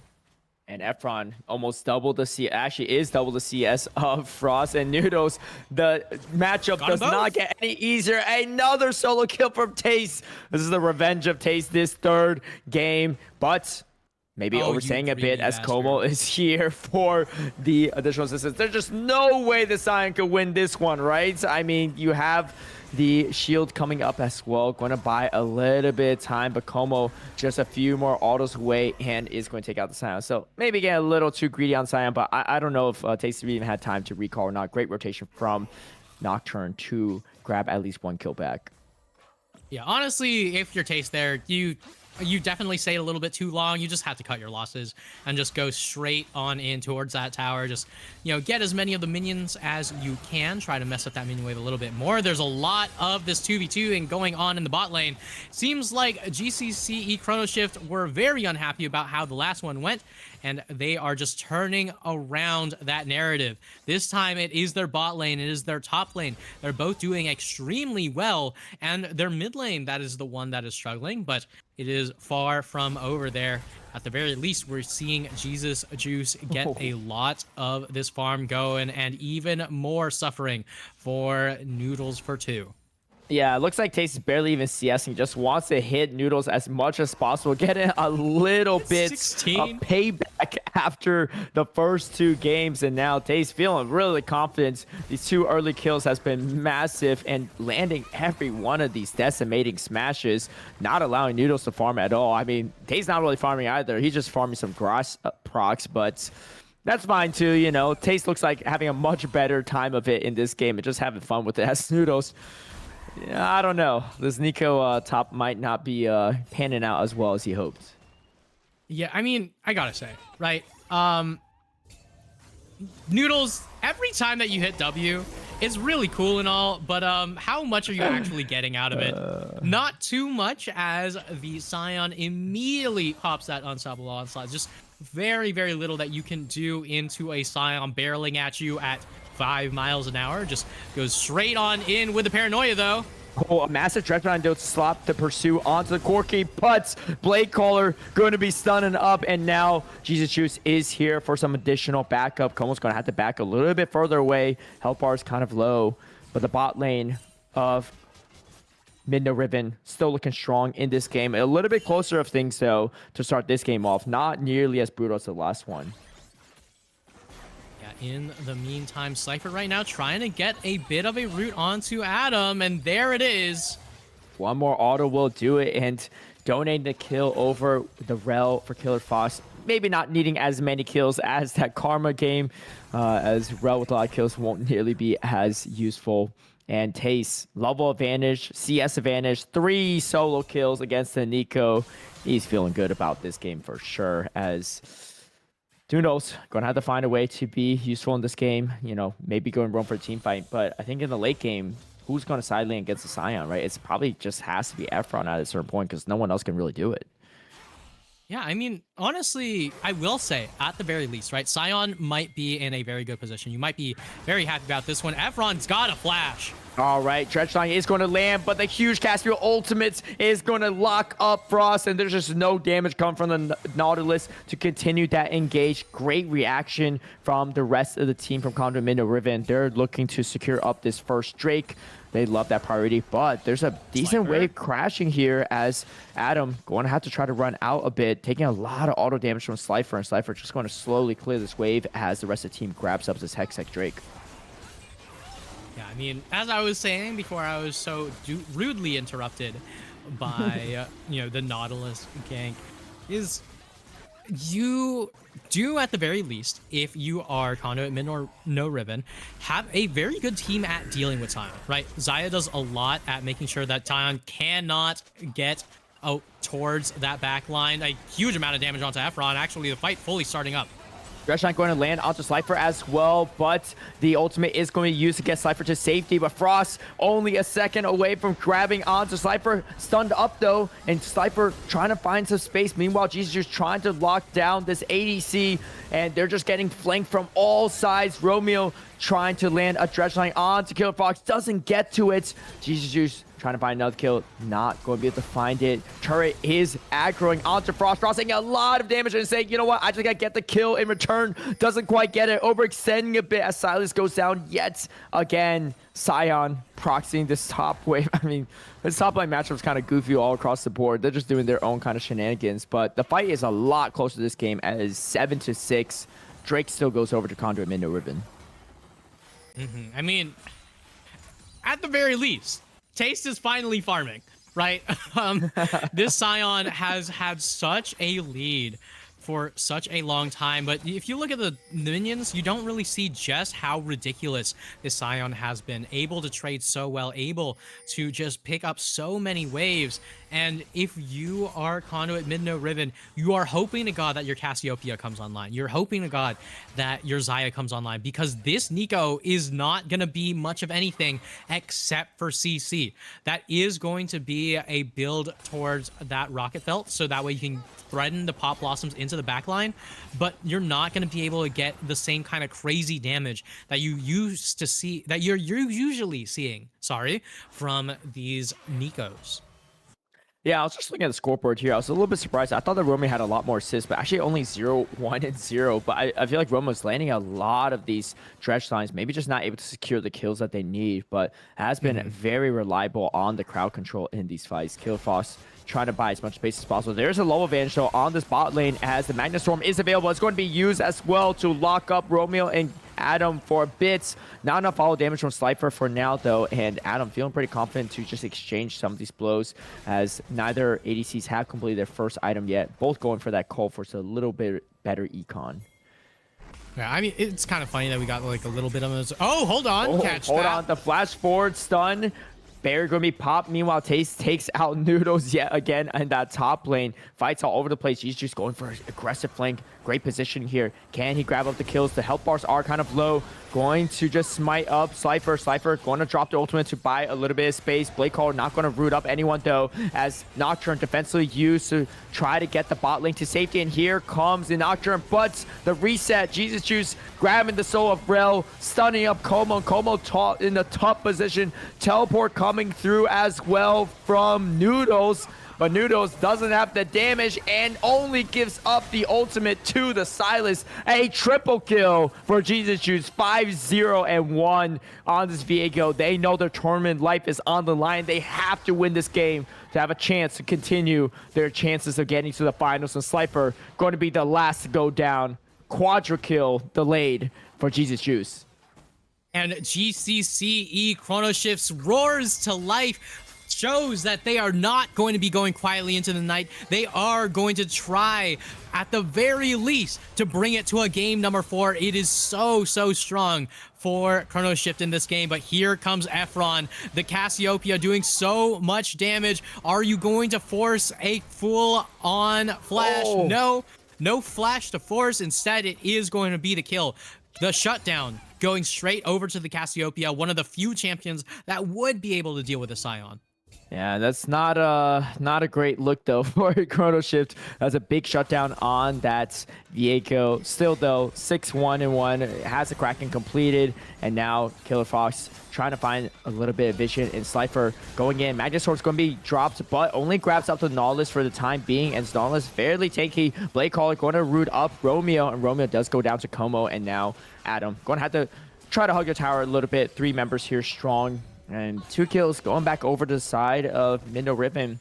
9-11 gold differential, only about 400 gold. But speaking of which, taking out the turrets and also trying to take out Efron. Efron is strong on this Cassiopeia, but this Scion's been having a great time. Decimating Smash lands the Hull Radiance, preventing so much damage. Adam goes down to Como on the Nocturne, but Viego is quite strong. Frost looking for some rotation. Frost. Can they tower dive this is the question. There is vision on this, and Frost going in by himself for now. Going to grab up that Nocturne ultimate. Paranoia is going to be available for a few minutes as Jesus Juice going to work on this turret. Drake is going to be up though, and they're looking to contest this. Yeah, that Dragon going to be up, and that Paranoia going to be committed here, and that is a lot of, focus onto this Nico. Noodles, at the very least, going to be able to flash out to safety. That Rocket Belt is still so far away, a mere 60 CS on Noodles for 2. We already saw Noodles just putting up some MVP level performances in that first game, so right now it's a stark difference. It's TES just showing off how powerful the Scion can be, how powerful this player truly is, and why this is a playoff match and not just a mismatched regular season one. Yeah, TES having fun in this one for sure. This is like the 2 tougher games the last game. And he's getting harder and harder to kill. Unending Despair, Hollow Radiance, Armor, and Magic Resist. As there's going to be a flank here. Jesus Juice is here. The teleport's coming out from the Scion as well. They want to make something happen in this bottom lane. Unstoppable Onslaught going to connect onto the rail, as there's going to be the Corki that picks up that kill. They're looking to potentially get Slifer as well. Slifer just going to have to run to safety. This bot lane of Conduit and Riven played fantastic in those first 2 games, but it's a little bit harder for them in this one. And TES is trying to stop the recall as well. Those turret shots did absolutely nothing to the Scion's health bar. Yeah, I mean, at the very least, it's because of the Scion, getting that empowered teleport in. But we're not looking at the teleport. We're not looking at the Scion. We're looking at the jungle v jungle matchup here. Support's going to be involved as well. But when you've got Adam sitting in the wing on that Corki, you cannot be looking to push further forward as Conduit, Mindo, Riven. You do have a wonderful team Wombo available to you, but with Efron constantly being forced into this side lane to deal with the Scion, there's very little opportunities you're actually going to have to make use of this 5v5 combo. And right now, with Dragon coming up in 3 minutes, but Herald already up, I'm expecting to see a fight towards that top lane sooner rather than later. We see Efron in that top lane, and we see Como just so far away. I think it's going to be yet another one of these paranoias in the bot lane. Well, the gold differential is not that big, but the problem is, how do you kill TES in the end game? This Scion is hard to kill. You're going to have to probably build the Leandries on the Cassiopeia, but even then, we saw TES already take that solo 1v1 kill into Cassiopeia, level 13 on the Scion, 2 levels ahead of everyone else at a minimum. But yeah, we'll see kind of how this goes. Things are not looking good for Mindo Riven. This is exactly the game that Chrono Shift needs to come back into the series. And we're going to have to see what this does turn into. In the meantime, Slifer doing what you can, but A massive going in crazy. combo. Magnet Storm, Pop Blossom, Nocturne Ultimate as well as Adam does go down. So does Nautilus, but the backup's here, and Frost looking for some kills back. Going to pick up Killer Fox. Flash Force from Como. And Slifer actually goes down as well. So much committed just to get 2-for-2 trade, just exchanging the bottom lanes. But Como's going to have to run from this as Juice is quite strong. Collector completed as well on this Viego. And Juice is not afraid of this matchup at all. Meanwhile, TES doing just TES things in this mid lane. Pushing the wave, and you got the Nico Pop Blossom going to be dropped. Decimating Smash combo. Nico got nowhere to go. Not in this lane, maybe not even in this game. Frost going to just tank up these turret shots as Chrono Shift all over the map on this one. And momentum is 100% on their side. Yeah, I mean, momentum's definitely on that side. I mean, Noodles is saying, hey, you know what? This is how you get involved in a team fight. You know, trying to show it off to the enemy bot lane after the last game. But right now, this is not a matter of game number 1 or game number 2. This is a matter of trying to close out a series where you had so much momentum, but 2,000, 3,000 gold lead for the side of GCCE Chrono Shift. And Conduit, Riven now are going to have to play the catch-up game. We've never seen them in this position before. So this will be telling of how strong of a team they truly are. All right, and you see the Corki finally coming up to Trinity Force. So a little bit behind, but does have the tier stacked up, has a Cole as well that Adam is working on. And the rest of the team doing fantastic. Yeah, Cole stacks. And Como going to grab up this Rift Herald. So they are still pretty on top of the objectives. 3 grubs, a Drake to name, and now going to grab this Rift Herald for some additional map control. But top side of Chrono Shift has something to say after I said the top side of Riven looked really good. Well, now 5-1-2 on the Scion, 8-1-2 on the Viego. And they're looking to carry their team to a game number 4. As we can see, the skirmishing power of this Cassiopeia, but just not enough damage at the time being. Killer Fox is here. And TES just walking off that damage, no problem. Landry's is not completed up on this Cassiopeia, and TES just looking to grab this turret. But look at how well TES is taking this damage. They just can't kill him. Yeah, they just can't do anything to him, and this is the champion designed to deal with it. Paranoia is popped, but it's just for disengagement. And in the end, it is going to be Killer Fox, the sacrificial lamb.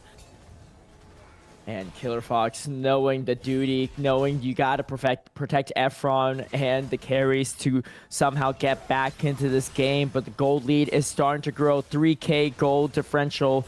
2 Drakes to the side of Chrono Shift. And even if the bot lane of Chrono Shift isn't thriving that well, the top side is doing quite good. Frost completing up the Rocket Belt as well. And this looks like it's starting to be Chrono Shift jungle, not Riven's.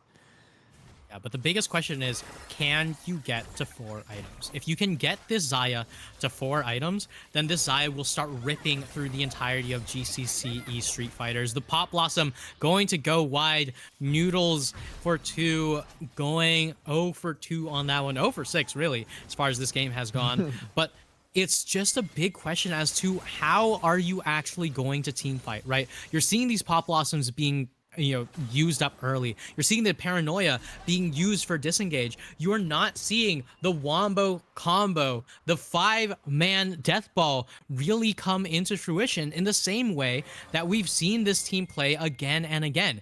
Last game, the game before that, we saw a lot of play coming from this team where they would burn some of these abilities a little bit early because they just wanted to make sure that they could get these fights going as planned. In the meantime, TES just flashing over the wall. There's so many people here, but how much can you actually get out of it?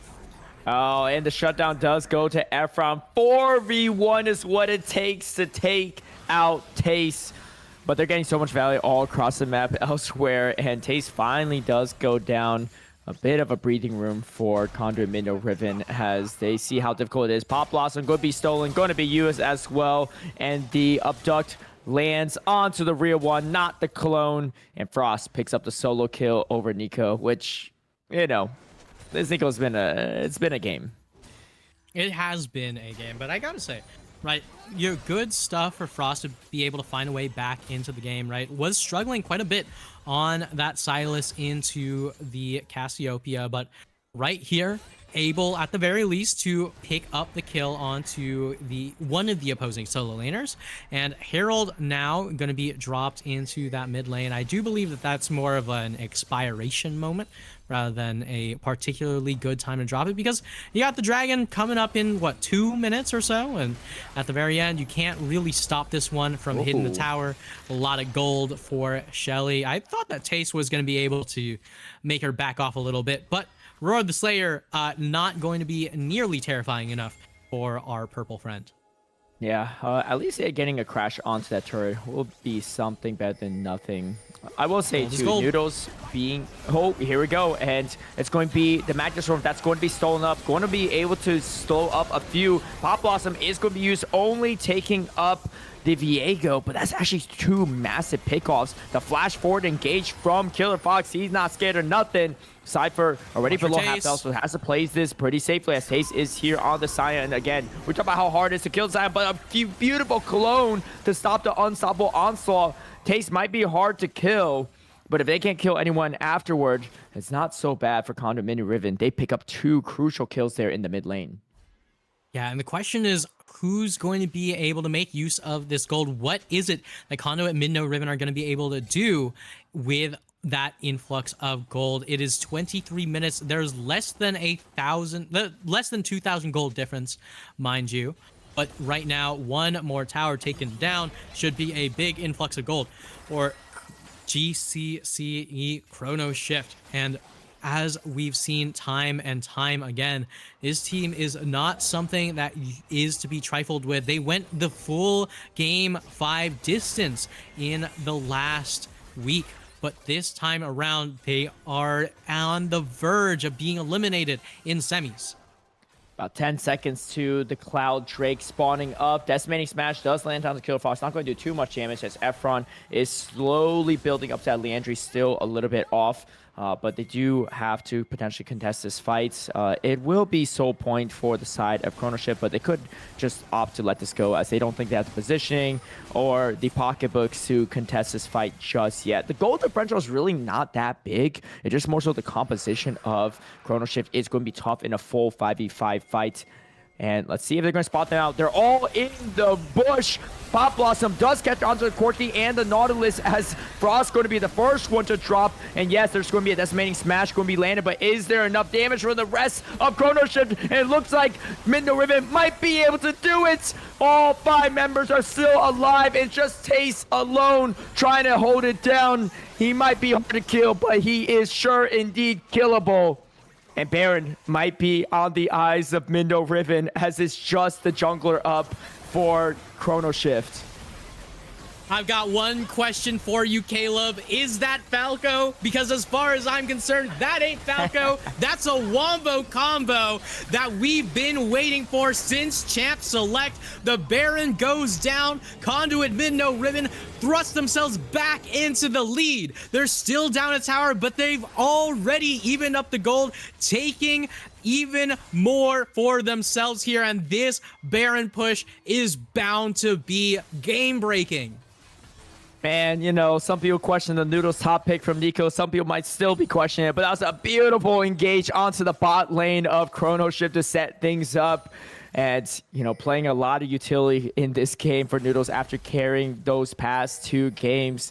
And, you know, all of a sudden, things are not looking good again for Chrono Shift walking into that blind bush. And, you know, it seemed like they were so strong that that wouldn't be that much of a problem. But the bot lane of Midno Riven is still much stronger than Chrono Shift, and you can see 3 items strong on this Xayah. Leandri's finally completing out for Efron now. The Scion is going to be a little bit easier to deal with. As you see, the health bar going down a lot faster from TES, and TES is going to have to watch out here as Engage is in the bottom side jungle of Chrono Shift. They're going to have to walk out to safety. Teleport coming out, but so is the teleport from Nico as well. Going to be a strong 5v5 fight in this bottom lane. Yeah, a strong 5v5 fight is one thing, but remember the big question, can you dodge the Pop Blossom when the lights are off? Oh, Pop Blossom only going to land onto TES on the Scion, but it's going to be caught back and forth. Pop Blossom there, and it's going to be the Zaya ultimate trying to get them out to safety as TES goes down, and it's just going to be TES to drop. But now the Viego goes down as well, and the remaining health bars are too low. Frost not strong enough.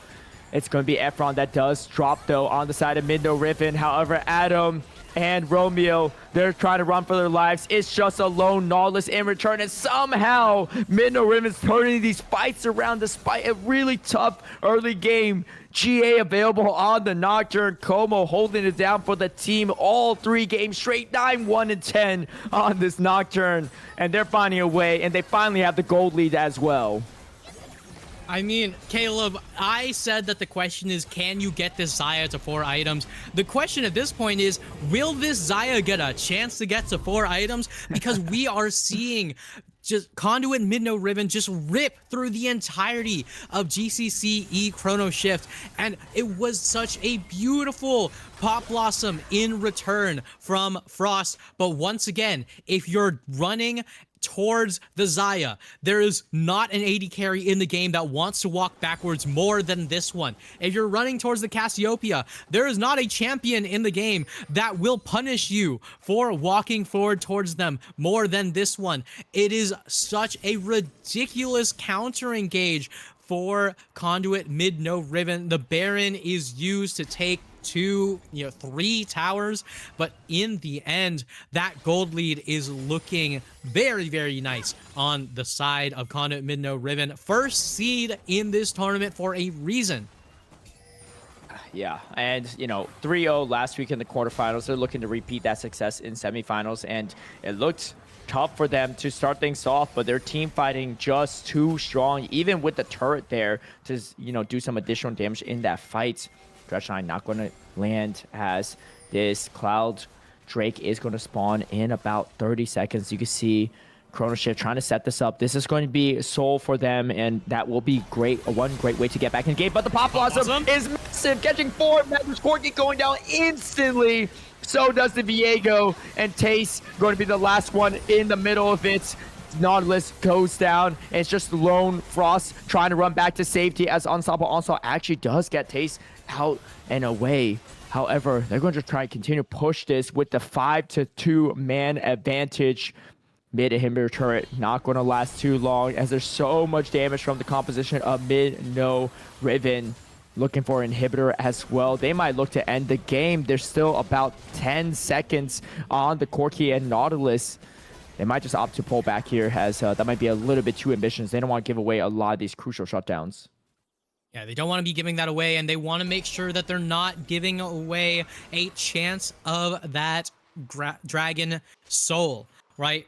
I mean, if they did manage to screw it up at the finish line, at the very least, there will be no chance of this one going through. It's not going to be the Cloud Drake for... Like, a Cloud Soul would honestly be so terrifying against a champion like Silas, but right now it's a question of, can you get away from this onslaught? Oh, and TES looking a lot more killable now, still barely getting out there, but the Shattering Strike does stun up TES. TES still gets out somehow. Frost just running through it, but it just gets shredded with the Cassiopeia damage. Pop Blossom only catching a Nautilus, but that's good enough as they are so strong. Everyone else falls afterward. Corky goes down. It's just the top side. A Chrono Shift trying to hold it down. The health bar's not even that high for the Scion. Going to have to heal up as much as possible, but another wave of super minions was going to come through. TES trying to prove something on the Scion, trying to do something, but Como just shredding through the turret. The Nexus is next to fall, and somehow, despite everything, a tough start to this game. Midno Riven looking to close it out, and another 3-0 as they head into the finals.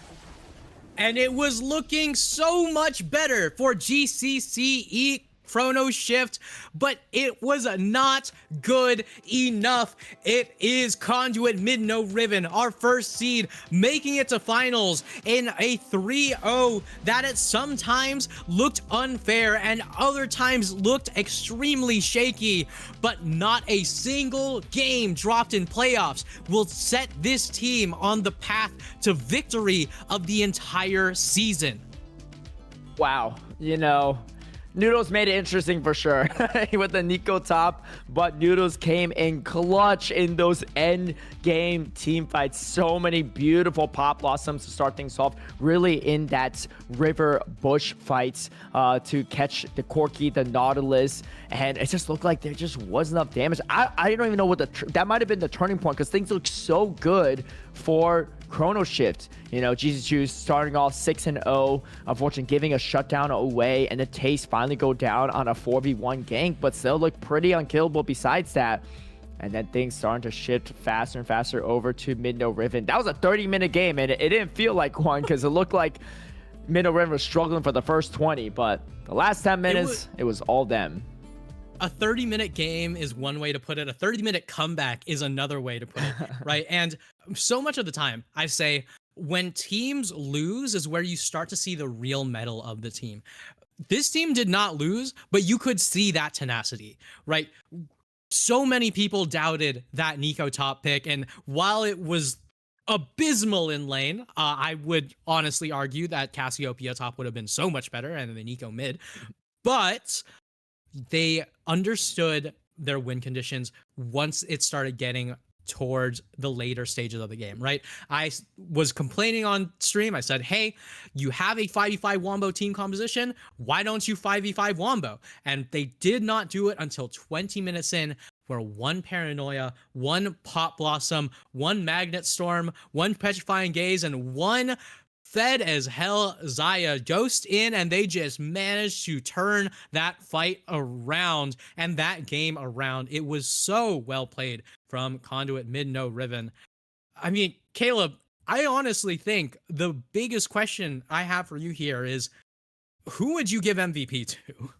I gotta give it to Como. You know, I think Como really a sturdy foundation for the entire team. The Dr. Mundo, the first game, the Shinzao, the second game, all over the map. KDA probably through the roof, and of course, I think it was what 10-1 and something on the Nocturne that last game. Just absolutely wild. And that was going into GCCE with a 6-0 lead to start things off. Oh, yeah. Behind the item, and Como just farming, finding a way. And, you know, you said that the team fight potential was strong in this composition. You are absolutely right. It didn't look so strong early on, but they found the pieces and put it together to secure the 3-0 victory. But a fantastic team effort, too. And Noodles, beautiful first two games. Third game still found utility despite a really tough start. I think started out 0-7. Probably didn't pick up too many kills afterward, but landed some crucial CC in those fights. And of course, the bottom lane and Efron put in work throughout the series. But I gotta say, Como was all over the place, and that does set things up for a very exciting potential finals. It'll be either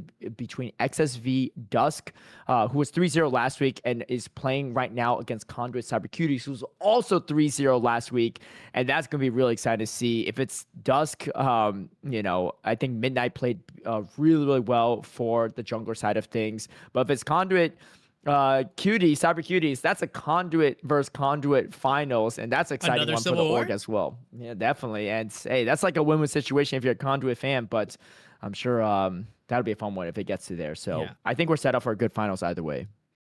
Yeah, honestly, unfortunately, I don't know if I'm going to be able to catch those finals, but at the very least, regardless of who is going to be catching those finals, I know you're going to be there, right? So yeah, I'm going to be missing you. I'm sorry. That's okay. We'll be missing you for sure too. I hope I get to cast it. If I don't, I don't. But at the very least, thank you everyone for tuning in to tonight's broadcast. Thank you, Sherigan. Thank you, Lily, as well. And make sure to catch those scouting grounds, right? April 14th through the 23rd. There's so many different options for you to take depending on where you are in terms of ELO. All of them starting at 5 p.m. PST, 8 p.m. EST. And in the end, all I've got to say is that was some dang good League of Legends we got to watch today. Absolutely. It might have been a 3-0, but it was a fun series back and forth. And of course, if you want to get involved with Tiny Esports yourself, check out the Scouting Grounds, join the Discord, and get involved. And even if not, you're just a spectator, we appreciate you all tuning in. And we'll catch you all next week for Divinity League, the finals of the winter split. It'll be Conduit mid-no Riven, and it could be a Civil War, or it could be SSV Dawn, or Dusk, I should say. Only one way to find out. Have a great one, and we'll see y'all next week. Peace.